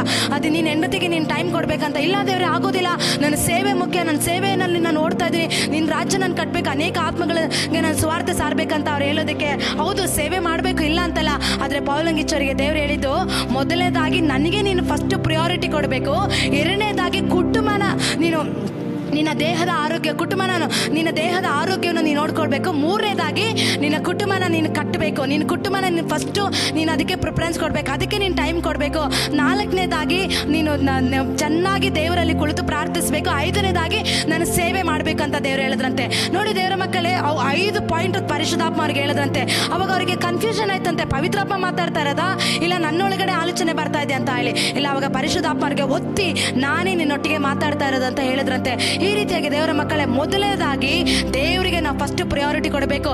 ಹೆಂಡತಿಗೋ, ಮಕ್ಕಳಿಗೋ, ಮನೆಗೋ, ಕೆಲಸಕ್ಕಲ್ಲ, ದೇವರಿಗೆ ಫಸ್ಟ್ ಪ್ರಿಫರೆನ್ಸ್ ಕೊಡಬೇಕು. ದೇವರ ಸೇವೆಗಿಂತ ಹೆಚ್ಚಾಗಿ, ಕುಟುಂಬಕ್ಕಿಂತ ಹೆಚ್ಚಾಗಿ, ಮಕ್ಕಳಿಗಿಂತ ಹೆಚ್ಚಾಗಿ, ಎಲ್ಲದಕ್ಕಿಂತ ಹೆಚ್ಚಾಗಿ ದೇವರಿಗೆ ನಾನು ಪ್ರಿಯಾರಿಟಿ ಕೊಡುವಾಗ, ದೇವರಿಗೆ ನಾನು ಪ್ರಿಫರೆನ್ಸ್ ಕೊಡುವಾಗ ಎಲ್ಲ ಆ ಕುಟುಂಬ ಏನಾಗಿರುತ್ತೆ, ಸಂತೋಷವಾಗಿ, ಸಮಾಧಾನವಾಗಿ, ಎಲ್ಲವೂ ಅಂದಚಂದವಾಗಿ ದೇವರ ಕುಟುಂಬ, ಆ ಸೇವೆನಾಗಲಿ, ಆ ಕುಟುಂಬನಾಗಲಿ, ಪ್ರತಿಯೊಂದು ದೇವರು ಟೋಟಲ್ ಎಂಟೈರ್ ದೇವ್ರು ನಡೆಸ್ತಾ ಇರ್ತಾನಂತೆ ದೇವರ ಮಕ್ಕಳೇ. ಈ ರೀತಿಯಾಗಿ ಅವ್ರಿಗೆ ಎರಡನೇದಾಗಿ ನಮ್ಮ ದೇಹದ ಆರೋಗ್ಯ ನೋಡ್ಕೊಳ್ಬೇಕು. ಅಂದರೆ ಇವತ್ತು ದೇವರ ನಮ್ಮ ಮೂಲಕ ಆತನ ನಾಮ ಮಹಿಮೆ ಹೊಂದಬೇಕಂದ್ರೆ, ಆತನ ಸೇವೆ ಮಾಡಬೇಕಂದ್ರೆ, ಆತನಿಗೆ ಮಾನವಾದ ಪಾತ್ರಗಳು ನಾವು ಆಗಬೇಕಾದ್ರೆ ನಮ್ಮ ದೇಹನ ಕೂಡ ನಾವು ಚೆನ್ನಾಗಿ ನೋಡ್ಕೊಳ್ಬೇಕು. ಎಷ್ಟೋ ಜನ ಮಾಡೋದು ತಪ್ಪು ಏನು ಗೊತ್ತಾ, ನಿದ್ರೆ ಮಾಡೋದಿಲ್ಲ ಸರಿಯಾದ ಟೈಮಿಗೆ, ಊಟ ಮಾಡೋದಿಲ್ಲ ಸರಿಯಾದ ಟೈಮಿಗೆ ಅವರು ಈ ರೀತಿ ಆರೋಗ್ಯ ನೋಡ್ಕೊಳ್ಳೋದಿಲ್ಲ. ಆದರೆ ಆ ದೇವರ ಮಕ್ಕಳೇ, ನಾವು ಆರೋಗ್ಯವನ್ನು ನಾವು ಸರಿಯಾದ ಟೈಮ್ಗೆ, Christian life is balancing life, ಕ್ರೈಸ್ತ ಜೀವಿತ ಬಂದು ಬ್ಯಾಲೆನ್ಸಿಗಾಗಿ ನಾವು ಹೋಗ್ಬೇಕು ದೇವರ ಮಕ್ಕಳೇ. ಈ ರೀತಿಯಾಗಿ ಅವ್ರ ಹತ್ರ ದೇವರು ಅವಾಗ ನಮ್ಮ ಆರೋಗ್ಯನ ನೋಡ್ಕೊಳ್ಬೇಕು, ಟೈಮ್ ಕರೆಕ್ಟಾಗಿ ನಿದ್ರೆ ಮಾಡಬೇಕು, ಟೈಮ್ ಕರೆಕ್ಟಾಗಿ ಊಟ ಮಾಡಬೇಕು, ಪ್ರಾರ್ಥನೆ ಮಾಡಬೇಕು, ಕುಟುಂಬ ನೋಡ್ಕೊಳ್ಬೇಕು. ಈ ರೀತಿಯಾಗಿ ಅವ್ರು ಏನು ಮಾಡಿ, ದೇವರ ಆತ್ಮ ಅವ್ರ ಹತ್ರ ಮಾತಾಡಿದ್ಮೇಲೆ ಅವ್ರು ಒಂದು ದಿನ ಹೆಂಡತಿಗಾಗಿ ಸಮಯ ನಾನು ಕೊಡ್ತೀನಿ ಅಂತೇಳಿ ತೀರ್ಮಾನ ಮಾಡಿ, ಆ ದಿನವೆಲ್ಲ ಅವ್ರು ಅವತ್ತು ಬಂದು ಮತ್ತೆ ಅವ್ರ ಹೆಂಡತಿನ ಹೊರಗಡೆ ಕರ್ಕೊಂಡೋಗಿ ಅವಳಿಗೆ ಬೇಕಾದ ರೀತಿಯಲ್ಲಿ ಎಲ್ಲ ಅವಳಿಗೆ ಇಷ್ಟ ಆಗೋ ರೀತಿಯಲ್ಲಿ ಅವ್ರ ಹತ್ರ ಟೈಮ್ ಸ್ಪೆಂಡ್ ಮಾಡಿ ಮಾತಾಡಿ ಆಮೇಲೆ ಅವರು ಮತ್ತೆ ಸೇವೆಗೆ ಹೋಗ್ತಾ ಇದ್ರಂತೆ ದೇವರ ಮಕ್ಕಳೇ. ಆಮೇಲೆ ಅವಳಿಗೆ ಬಹಳ ಖುಷಿ ಆಯ್ತಂತೆ ದೇವರ ಮಕ್ಕಳೇ. ಈ ರೀತಿಯಾಗಿ ಹೌದು, ನಿಜವಾಗಿ ದೇವರ ಮಕ್ಕಳೇ, ನಾವು ಇವತ್ತು ಒಂದು ಹೆಂಡತಿ ಆದವಳು ತನ್ನ ಗಂಡನ ಬಂದು ಆತನಿಗೆ ಇಷ್ಟವಾದ ರೀತಿಯಲ್ಲಿ ಒಂದು ಸೀರೆನೋ ಇಲ್ಲ ಹತ್ರದಲ್ಲಿ ಬಂದು ಒಂದು ಒಂದು ಒಂದು ಪ್ರೀತಿಯಿಂದ ಏನೇ ಕೊಡೋದಾಗ್ಲಿ, ಆಕೆ ನಿಜವಾಗ್ಲೂ ಸಂತೋಷ ಪಡ್ತಾಳೆ. ಯಾಕೆ ಗೊತ್ತಾ, ಆಕೆ ಎಲ್ಲವನ್ನು ಬಿಟ್ಟು ತನ್ನ ಗಂಡನ ನಂಬಿಕೊಂಡು ಬಂದಿರ್ತಾಳೆ. ಆಕೆ ಅದರಿಂದ ಎಕ್ಸ್ಪೆಕ್ಟೇಷನ್ ಮಾಡ್ತಿರ್ತಾಳೆ ದೇವರ ಮಕ್ಕಳೇ. ಹಾಗೆ ಆಗಿರೋರು ಪುರುಷರು ಏನಾಗಿರ್ಬೇಕು, ನಿಮ್ಮ ಹೆಂಡತಿಯನ್ನು ನೀವು ಪ್ರೀತಿಸಿ. ಸ್ತ್ರೀಯರು ಏನಾಗಿರ್ಬೇಕು, ನಿನ್ನ ಗಂಡಂದರಿಗೆ ನೀವು ವಿದ್ಯುತ್ ಉಳ್ಳವರಾಗಿ ನಿನ್ನ ಗಂಡನಿಗೆ ನೀವೇನು ಮಾಡಬೇಕು ದೇವರ ಮಕ್ಕಳೇ, ಅವ್ರ ಶಾಂತಿಯಿಂದ, ಸಮಾಧಾನದಿಂದ, ಪ್ರೀತಿಯಿಂದ, ಪ್ರಾರ್ಥನೆಯಿಂದ ನಾವು ಕುಟುಂಬನ ಕಟ್ಟುವವರಾಗಿರ್ಬೇಕು ದೇವರ ಮಕ್ಕಳೇ. ಈ ರೀತಿಯಾಗಿ ಯವನಸ್ಥರಾಗಿರೋರು ನಾನು ಹೇಳೋದು ದೇವರ ಮಕ್ಕಳೇ, ದೇವರ ವಾಕ್ಯದಲ್ಲಿ ಹೇಳೋ ಪ್ರಕಾರ ಅನೇಕ ವಾಕ್ಯಗಳಿದೆ, ಸಮಯ ಇಲ್ಲ. ದೇವರ ಚಿತ್ತ ಇರೋನ ನಾವು ಮದುವೆ ವಿವಾಹ ಮಾಡ್ಕೊಳ್ಬೇಕು. ದೇವರ ಚಿತ್ತ ಇಲ್ಲದೆ ರಾಂಗ್ ರೂಟ್ಗೆ ಹೋಗಿ, ದೇವರ ಚಿತ್ತ ಇಲ್ಲದೆ ಇರುವಂಥ ವಿಷಯಕ್ಕೆ ಹೋಗಿ ನೀವು ಸಿಕ್ಕಾಕೊಂಡು ತಗ್ಲಾಕೊಂಡು ಅದರಿಂದ ಹೊರಗಡೆ ಬರೋಕ್ಕಾಗದೆ ನೀವು ಭಾರ ಪಡಬೇಡ್ರಿ ದೇವರ ಮಕ್ಕಳೇ. ಎಷ್ಟೋ ಜನ ಯವನಸ್ಥರು ಇವತ್ತು ಅವ್ರಿಗೆ ಇಷ್ಟ ಬಂದ ರೀತಿಯಲ್ಲಿ ಅವ್ರು ಚೂಸ್ ಮಾಡಿಕೊಂಡು, ಇಷ್ಟ ಬಂದ ರೀತಿಯಲ್ಲಿ ಅವರದೇ ಆದ ರೀತಿಯಲ್ಲಿ ಅವರೇ ಚಾಯ್ಸ್ ಮಾಡಿ, ನನ್ನ ಹುಡುಗಿ ಹಿಂಗಿರ್ಬೇಕು, ನನಗೆ ಹುಡುಗ ಈ ರೀತಿ ಇರ್ಬೇಕಂತೇಳಿ ಅವರ ಆಲೋಚನೆ ಪ್ರಕಾರ ಮದುವೆ ಮಾಡಿಕೊಂಡು ಇವತ್ತು ಎಷ್ಟೋ ಕುಟುಂಬಗಳು ಕಣ್ಣೀರಾಗ್ತಾ ಇದೆ ದೇವರ ಮಕ್ಕಳೇ. ಎಷ್ಟೋ ಕುಟುಂಬಗಳು ಅಳ್ತಾ ಇದ್ದಾರೆ ದೇವರ ಮಕ್ಕಳೇ. ದೇವರ ಚಿತ್ತಕ್ಕೆ ನಿಮ್ಮನ್ನೇ ನೀವು ಒಪ್ಪಿಸ್ಕೊಡಿ. ಒಂದು ದೇವರ ಮಕ್ಕಳೇ, ನಿಮ್ಮ ದೇವರ ಚಿತ್ತ ಇಲ್ಲದೆ ನಿಮ್ಮ ಜೀವಿತದಲ್ಲಿ ಏನಾದರೂ ನೀವು ರಾಂಗ್ ರೂಟ್ಗೆ ಹೋಗಿದ್ರೆ, ಇಲ್ಲ ದೇವರ ಚಿತ್ತ ಇಲ್ಲದೆ ಯಾವುದಾದ್ರೂ ನೀವು ಪ್ರೀತಿಸಿದ್ದಾದ್ರೆ, ಖಂಡಿತ ದೇವರ ಮಕ್ಕಳು ಅದನ್ನು ಬಿಟ್ಬಿಡಿ. ಯಾಕಂದ್ರೆ ದೇವರ ವಾಕ್ಯ, ಒಂದು ಸಾರಿ ನಾವು ತಪ್ಪು ಮಾಡಿದ್ದನ್ನ ದೇವರ ಬಳಿಯಲ್ಲಿ ಬಂದು ಅರಿಕೆ ಮಾಡಿದ್ರೆ ಖಂಡಿತ ನಮ್ಮ ತಪ್ಪುಗಳನ್ನು ಕ್ಷಮಿಸೋ ದೇವರು. ದೇವರ ಚಿತ್ತ ಇರೋದಕ್ಕೆ ನಿಮ್ಮನ್ನ ನೀವು ಒಪ್ಪಿಸ್ಕೊಡಿ. ದೇವರೇ, ನಿನ್ನ ಚಿತ್ತ ಯಾವುದು, ನಿನ್ನ ಚಿತ್ತ ಯಾವ್ದು ಇಟ್ಟಿದೆ ನನ್ನ ಜೀವಿತದಲ್ಲಿ ಅಂತೇಳಿ ನೀವು ಪ್ರಾರ್ಥನೆ ಮಾಡಿ ದೇವರ ಮಕ್ಕಳೇ. ಖಂಡಿತ ದೇವರ ಚಿತ್ತ ಇರುವಂಥ ಮದಲಿಂಗನ, ದೇವರ ಚಿತ್ತ ಇರುವಂಥ ಮದಲಿಂಗನೇ ದೇವರು ಕೊಡ್ತಾರೆ. ಎಷ್ಟೋ ಜನ ಯವನಸ್ಥರು ಮಾಡೋದು ತಪ್ಪು ಏನು ಗೊತ್ತಾ, ಅವರ ಜೀವನದಲ್ಲಿ ಇವನೇ ನನ್ನ ಗಂಡನಾಗಿ ಬರ್ಬೇಕಂತೇಳಿ ಅವ್ರು ಚಾಯ್ಸ್ ಮಾಡ್ಕೊಂಡ್ಬಿಡ್ತಾರೆ, ಚೂಸ್ ಮಾಡ್ತಾರೆ. ಆದರೆ ಆ ಗಂಡ ಬರೋದಿಲ್ಲ, ಆ ಹುಡುಗ ಬರೋದಿಲ್ಲ, ಅವ್ರನ್ನ ಮದುವೆ ಮಾಡ್ಕೊಳ್ಳೋದಿಲ್ಲ. ಆ ಕಾದು ವೆಯ್ಟ್ ಮಾಡಿ ಇವಳ ವಯಸ್ಸು ಮೀರಿ ಹೋಗ್ಬಿಡುತ್ತೆ, ಇವಳ ಸಮಯ ಮೀರಿ ಹೋಗುತ್ತೆ. ಆಮೇಲೆ ಅಯ್ಯೋ ನನ್ನ ಮದುವೆ ಆಗಿಲ್ಲ ಅಂತೇಳಿ ಅನೇಕ ನನ್ನ ದೂಷಿಸ್ತಾ ಇದ್ದಾರೆ, ನನ್ನನ್ನು ಅವಮಾನ ಪಡಿಸ್ತಾ ಇದ್ದಾರೆ ಅಂತೇಳಿ ಅವ್ರ ಲಜ್ಜೆಗೆ ಒಳಗಾಗ್ತಾರೆ ದೇವರ ಮಕ್ಕಳೇ. ಅದು ತಪ್ಪು. ದೇವರ ಚಿತ್ತ ಯಾವುದು, ತಕ್ಕ ಸಮಯದಲ್ಲಿ ನಮ್ಮ ವಿವಾಹ ನಡಿಬೇಕು. ದೇವರೇ, ನಿನ್ನ ಚಿತ್ತ ಯಾವುದಿದೆ ಅದೇ ನನ್ನ ಜೀವಿತದಲ್ಲಿ ಬರ್ಬೇಕಂತೇಳಿ ನಾವು ಸರಿಯಾಗಿ ಜ್ಞಾನವಾಗಿ ಪ್ರಾರ್ಥನೆ ಮಾಡಬೇಕು. ಕೆಲವು ಟೈಮ್ ಸೈತಾನ ನಮ್ಮನ್ನು ವಂಚನೆ ಮಾಡ್ತಾನೆ. ಇದೇ ನೀನು ಹುಡುಗ, ಇವನೇ ನೀನು ಮದುವೆ ಆದರೆ ನೀನು ಚೆನ್ನಾಗಿರ್ತೀಯ, ಸೇವೆ ಮಾಡ್ತೀಯ ಅಂತೇಳಿ ವಂಚನೆ ಮಾಡ್ತಾನೆ. ಇಲ್ಲ ದೇವರ ಮಕ್ಕಳೇ, ಸೈತಾನ ತಂತ್ರಗಳನ್ನ ತಿಳಿದು ದೇವರ ಚಿತ್ತ ಏನಂಬುದು ನಾವು ಮುಂದೆ ತಿಳ್ಕೊಂಡು ಮುಂದೆ ಹೋಗ್ಬೇಕು. ನಾವಾಗೆ ಚೂಸ್ ಮಾಡೋದಾಗ್ಲಿ, ನಾವಾಗಲೇ ಚಾಯ್ಸ್ ಮಾಡೋದಾಗ್ಲಿ ಅಲ್ಲ ದೇವರ ಮಕ್ಕಳ. ಯವನಸ್ಥರಾಗಿರೋ ಪ್ರತಿಯೊಬ್ಬರಿಗೂ ಒಂದು ಪುರುಷನಿಗೆ ಒಂದು ಸ್ತ್ರೀ ಇದ್ದೇ ಇರ್ತಾಳೆ, ಒಂದು ಸ್ತ್ರೀಗೆ ಒಂದು ಪುರುಷನ ದೇವರು ಸೃಷ್ಟಿ ಮಾಡಿರ್ತಾರೆ. ಆದರೆ ದೇವರ ಚಿತ್ತ ಇರೋದು ಯಾವುದೇ ಒಂದು ಸರಿಯಾಗಿ ತಿಳಿದುಕೊಂಡು ನಾವು ವಿವಾಹ ಮಾಡ್ಕೊಳ್ಬೇಕು. ಒಂದು ದೇವರ ಮಕ್ಕಳೇ, ದೇವರ ಚಿತ್ತ ಇಲ್ಲದೆ ನೀನು ವಿವಾಹ ಮಾಡ್ಕೊಳ್ರೆ ಕೊನೆಗೆ ನಿನ್ನ ಜೀವನ ಪರ್ಯಂತ ದುಃಖ, ಕಷ್ಟ, ಹೋರಾಟದಲ್ಲೇ ನೀನು ಹಾದು ಹೋಗ್ತಾ ಇರ್ತೀಯ. ಅಯ್ಯೋ ನನ್ನ ಜೀವನ ಯಾಕಪ್ಪ, ನನ್ನ ಕುಟುಂಬ ಯಾಕಪ್ಪ ಇಷ್ಟೊಂದು ಕಷ್ಟದಲ್ಲಿದೆ ಅಂತೇಳಿ ವೇದನೆಗೊಳಗಾಗ್ತೀಯ. ಕೊನೆಗೆ ಅಲ್ಲಿ ಆ ಕುಟುಂಬ, ದೇವರ ಮಕ್ಕಳೇ, ಆ ಕುಟುಂಬ ಸರಿ ಹೋಗೋದೇ ಇಲ್ಲ. ದೇವರ ಚಿತ್ತ ಇರೋರನ್ನ ನೀನು ಮದುವೆ ಮಾಡ್ಕೊಂಡ್ರೆ ನಿನ್ನ ಕುಟುಂಬ ಜೀವನ ಪರ್ಯಂತ ನೀನು ಚೆನ್ನಾಗಿರ್ತೀಯ, ದೇವರ ಚಿತ್ತ ಕೂಡ ನೀನು ನೆರವೇರಿಸ್ತೀಯ. ಅದೇ ರೀತಿ ದೇವರ ಮಕ್ಕಳೇ, ಪ್ರತಿಯೊಂದು ಯವನಸ್ಥರು ನೀವು ತಪ್ಪು ಮಾಡದೆ ದೇವರ ಹಸ್ತದಲ್ಲಿ ನಿಮ್ಮನ್ನೇ ಒಪ್ಪಿಸ್ಕೊಡಿ. ದೇವರ ಚಿತ್ತ ಇರೋನ್ನ ನೀವು ಒಪ್ಪಿಸ್ಕೊಡಿ. ನಾನೊಂದು ಸ್ಟೋರಿ ಕೇಳಿದೆ ದೇವರ ಮಕ್ಕಳೇ. ಒಂದು ಯವನಸ್ಥರು, ನಾನು ಒಂದು ದಿನ ಒಂದು ಸೇವೆಗೆ ಹೋದಾಗ ಒಂದು ಯವನಸ್ಥರು ನನ್ನ ಹತ್ರ ಬಳಿಲಿ ಹೇಳ್ಕೊಂಡಿದ್ದು, ಆಕೆ ಒಂದು ಅಂಗವಿಕಲಾಗಿದ್ಲಂತೆ. ಅನೇಕ ಸ್ನೇಹಿತರು ಆಕೆನ ಅಂಗಿಸ್ತಾ ಇದ್ರಂತೆ, ಹೀಯಾಳಿಸ್ತಾ ಇದ್ರಂತೆ. ನೀನು ಅಂಗವಿಕಲ ಆಗಿರೋದ್ರಿಂದ ನಿನಗೆ ಅಂಗವಿಕಲನೇ ಬರ್ತಾನಂತೇಳಿ ಅವ್ರನ್ನ ಭಯಂಕರವಾದ ರೀತಿಯಲ್ಲಿ ಹೀಯಾಳಿಸ್ತಾ ಇದ್ರಂತೆ ದೇವರ ಮಕ್ಕಳೇ. ಆಕೆ ಪ್ರಾರ್ಥನೆ ಮಾಡಿದ್ಲಂತೆ, ದೇವರೇ ನನ್ನ ಸ್ನೇಹಿತರು ಹೇಳಿದ ರೀತಿ ಯಾವುದು ನನ್ನ ಜೀವಿತದ ನಡಿಬಾರ್ದು, ನಿನ್ನ ಚಿತ್ತ ಇರೋಂಥ ವಧುವರ ನನಗೆ ಕೊಡು ಅಂತೇಳಿ ಪ್ರಾರ್ಥನೆ ಮಾಡಿ ಮಾಡಿ ಮಾಡಿ ದೇವರ ಚಿತ್ತ ಇರೋಂಥ ಒಳ್ಳೆ ವಧುವರನ್ನ ದೇವರ ಆಕೆ ಕೊಟ್ಟು ಒಂದು ರೀತಿಯಲ್ಲಿ ಶುಭ ವಿವಾಹ ಅವ್ರದ್ದು ಅಂದಚಂದವಾಗಿ ನಡೀತಂತೆ ದೇವರ ಮಕ್ಕಳೇ. ಪ್ರತಿಯೊಂದು ಕೂಡ ಪ್ರಾರ್ಥನೆಯಲ್ಲಿ ನಾವು ಮುಂದೆ ಹೋಗಬೇಕು. ನಾವೇ ಈ ಹುಡುಗನ ಅಂತೇಳಿ ನಾವು ಚಾಯ್ಸ್ ಮಾಡಬಾರ್ದು. ಈ ಹುಡುಗಿ ನನ್ನ ಜೀವಿತದಲ್ಲಿ ಬರ್ತಾಳ ಅಂತೇಳಿ ಯಾವುದು ನಮ್ಮ ಸ್ವಂತ ಆಲೋಚನೆಯಲ್ಲಿ ನಾವು ಚಾಯ್ಸ್ ಮಾಡಬಾರ್ದು ದೇವರ ಮಕ್ಕಳೇ. ನೀವು ನೋಡಿ, ದೇವರ ಚಿತ್ತ ಇರೋವನ್ನ ನೀವು ಚಾಯ್ಸ್ ಮಾಡಿದ್ರೆ ಅವನಿಗೆ ರೆಸ್ಪಾನ್ಸಿಬಿಲಿಟಿ ಇರುತ್ತೆ, ಜವಾಬ್ದಾರಿ ಇರುತ್ತೆ. ದೇವರ ಚಿತ್ತ ನೆರವೇರಿಸ್ತಾ ಇರ್ತಾರೆ, ಒಂದು ಪ್ರಾರ್ಥನೆ ಮಾಡೋರಾಗಿರ್ತಾರೆ, ಭಯಭಕ್ತಿಯಲ್ಲಿ ಇರ್ತಾರೆ. ಈ ರೀತಿ ದೇವರ ಚಿತ್ತ ಇಲ್ಲದವ್ರನ್ನ ನೀವು ವಿವಾಹ ಮಾಡ್ಕೊಂಡಾಗ ನಿನಗೂ ಅವ್ರಿಗೆ ಯಾವುದೇ ರೀತಿ ಮ್ಯಾಚ್ ಆಗೋದಿಲ್ಲ, ಅಂಡರ್ಸ್ಟ್ಯಾಂಡಿಂಗ್ ಇರೋಲ್ಲ, ಬರೀ ಮಿಸ್ಅಂಡರ್ಸ್ಟ್ಯಾಂಡಿಂಗ್, ಜಗಳ, ಹೋರಾಟ ಇದೇ ಇರುತ್ತೆ ದೇವರ ಮಕ್ಕಳೇ. ಆದರೆ ಅಯ್ಯೋ ನನ್ನ ಮದುವೆ ಆಗೋಗಿದೆಯಲ್ಲ, ನನ್ನ ಜೀವಿತದಲ್ಲಿ ಯಾಕೆ ಇಷ್ಟೊಂದು ಹೋರಾಟ ಅಂತ ಹೇಳ್ತಾ ಇದ್ದೀರಾ ದೇವರ ಮಕ್ಕಳೇ. ಮದುವೆ ಸತ್ಯನ ಅರಿಯದೆ ಮದುವೆ ಆಗಿರೋರು ದೇವರ ಕರದಲ್ಲಿ ಒಪ್ಪಿಸ್ಕೊಡಿ. ನಿನ್ನ ಕುಟುಂಬನ ದೇವರು ಕಟ್ಟುತ್ತಾರೆ, ನಿನ್ನ ಗಂಡನನ್ನ ದೇವರು ಬದಲಾಯಿಸ್ತಾರೆ, ನಿನ್ನ ಹೆಂಡತಿನ ದೇವರು ಬದಲಾಯಿಸ್ತಾರೆ. ಪ್ರತಿಯೊಂದು ಪ್ರಾರ್ಥನೆಯಲ್ಲಿ ನೀನು ಪ್ರಾರ್ಥಿಸಿ ನಿನ್ನ ಕುಟುಂಬನ ದೇವರ ಕರದಲ್ಲಿ ಒಪ್ಪಿಸ್ಕೊಡು. ಖಂಡಿತ ದೇವರಲ್ಲಿ ಬದಲಾವಣೆ ಮಾಡೋದಕ್ಕೆ ದೇವರಿಂದ ಸಾಧ್ಯ ದೇವರ ಮಕ್ಕಳೇ. ಅದೇ ರೀತಿಯಾಗಿ ದೇವರ ಮಕ್ಕಳೇ, ಮೊದಲನೇದಾಗಿ ದೇವರಿಗೆ ನಾವು ಪ್ರಿಯಾರಿಟಿ ಕೊಡಬೇಕು. ದೇವರಿಗೆ ಫಸ್ಟ್ ಪ್ರಾಧಾನ್ಯತೆ ಕೊಡಬೇಕು. ಎರಡನೇದಾಗಿ ನಮ್ಮ ಆರೋಗ್ಯ ನಾವು ನೋಡ್ಕೊಳ್ಬೇಕು. ಮೂರನೇದಾಗಿ ನಾವು ಕುಟುಂಬನ ನಾವು ಕಟ್ಟಬೇಕು ದೇವರ ಮಕ್ಕಳೇ. ಕುಟುಂಬ ಒಡೆಯೋದು ಸೈತಾನ ಇವತ್ತು ಏನು ಮಾಡ್ತಾ ಇದ್ದಾನೆ, ಅನೇಕ ಕುಟುಂಬಗಳನ್ನ ಹೊಡಿತಾ ಇದ್ದಾನೆ ದೇವರ ಮಕ್ಕಳೇ. ಇವತ್ತು ನೋಡೋದಾದ್ರೆ ಪ್ರತಿಯೊಂದು ಕುಟುಂಬದಲ್ಲೂ ಗಂಡ ಒಂದು ಕಡೆ, ಹೆಂಡತಿ ಒಂದು ಕಡೆ.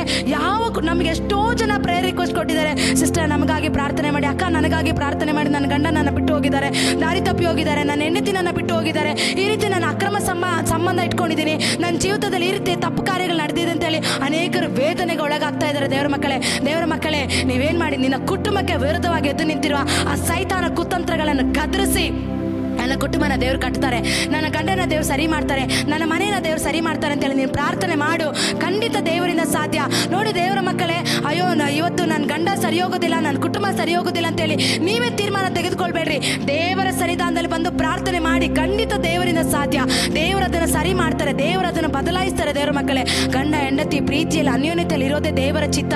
ದೇವರ ಮಕ್ಕಳೇ, ಕುಟುಂಬವಾಗಿ ದೇವ್ರನ್ನ ಆರಾಧಿಸಬೇಕು, ಕುಟುಂಬವಾಗಿ ನಾವು ಸೇವೆ ಮಾಡಬೇಕು, ಕುಟುಂಬವಾಗಿ ನಾವು ಇವತ್ತು ಮಕ್ಕಳು ಒಂದು ಕಡೆ ಹೋಗ್ಬೇಕು, ಹೆಂಡತಿ ಒಂದು ಕಡೆ ಹೋಗ್ಬೇಕು, ಗಂಡ ಒಂದು ಕಡೆ ಹೋಗ್ಬೇಕು, ಅವ್ರನ್ನ ಬೇರೆ ಮಾಡಬೇಕು, ಅವ್ರನ್ನ ಸಪ್ರೇಟ್ ಮಾಡಬೇಕು ಅಂತೇಳಿ ಸೈತಾನ ಭಯಂಕರವಾದ ರೀತಿಯಲ್ಲಿ ಕುತಂತ್ರ ಮಾಡ್ತಾ ಇದ್ದಾನೆ. ಅದಕ್ಕೆ ಅವಕಾಶ ಕೊಡದೆ ಪ್ರತಿ ಸಾರಿ ದೇವರ ವಾಕ್ಯ ಪ್ರಕಾರ, ದೇವರ ವಾಗ್ದಾನ ಪ್ರಕಾರ ನಾವೇನು ಮಾಡಬೇಕು, ಆತನ ವಾಕ್ಯಗಳನ್ನು ಕೈಗೊಂಡು ನಾವು ಆತನ ಚಿತ್ತ ಪ್ರಕಾರ ನಡೆಯೋದಕ್ಕೆ ನಮ್ಮನ್ನು ಒಪ್ಪಿಸ್ಕೊಡ್ಬೇಕು ದೇವರ ಮಕ್ಕಳೇ. ಈ ರೀತಿಯಾಗಿ ಅನೇಕ ರೀತಿ ದೇವರ ಮಕ್ಕಳೇ, ದೇವರ ಚಿತ್ತ ಮಾತ್ರ ನಾವು ತಿಳ್ಕೊಂಡು ನಾವು ಮುಂದೆ ಹೋಗಬೇಕು. ದೇವರ ಚಿತ್ತ ಇಲ್ಲದೆ ಯಾವುದು ನಾವು ಮುಂದೆ ಹೋಗಬಾರ್ದು ದೇವರ ಮಕ್ಕಳೇ. ಇದೇ ರೀತಿಯಾಗಿ ದೇವರ ಮಕ್ಕಳೇ, ನನ್ನ ಜೀವಿತದಲ್ಲಿ ನಾನು ಯವನಸ್ಥಲಾಗಿರ್ಬೇಕಾದ್ರೆ ನೀವು ದೇವರ ಮಕ್ಕಳೇ, ನಾನು ಪ್ರತಿಯೊಂದು ನಾನು ಡೈರಿನಲ್ಲಿ ಬರೆದಿಟ್ಟಿದೆ. ನನಗೆ ಬರುವಂಥ ವಧುವರನ್ನು ಇದೇ ರೀತಿ ಇರಬೇಕು, ಹೀಗೆ ಇರಬೇಕು. ಇನ್ನೊಂದು ನನಗೆ ದೊಡ್ಡ ಆಸೆ ಇತ್ತು. ಏನು ಆಸೆ ಅಂದರೆ, ನನ್ನ ಮದುವೆ ಮಾಡ್ಕೊಳ್ಳೋಂಥ ವಧುವರನ್ನು ಯಾವ ರೀತಿ ಇರಬೇಕಂದ್ರೆ, ಅವ್ರು ಬಿಲಿಗ್ರಾಮ್ ಥರ ಸೇವೆ ಮಾಡಬೇಕು, ರೆನಾರ್ಡ್ ಗೊಬ್ಬಂಕೆ ಥರ ಸೇವೆ ಮಾಡಬೇಕಂತೇಳಿ ನಾನು ಡೈರಿನಲ್ಲಿ ಎಲ್ಲ ವಿಷಯ ಬರೆದಿಟ್ಟಿದೆ.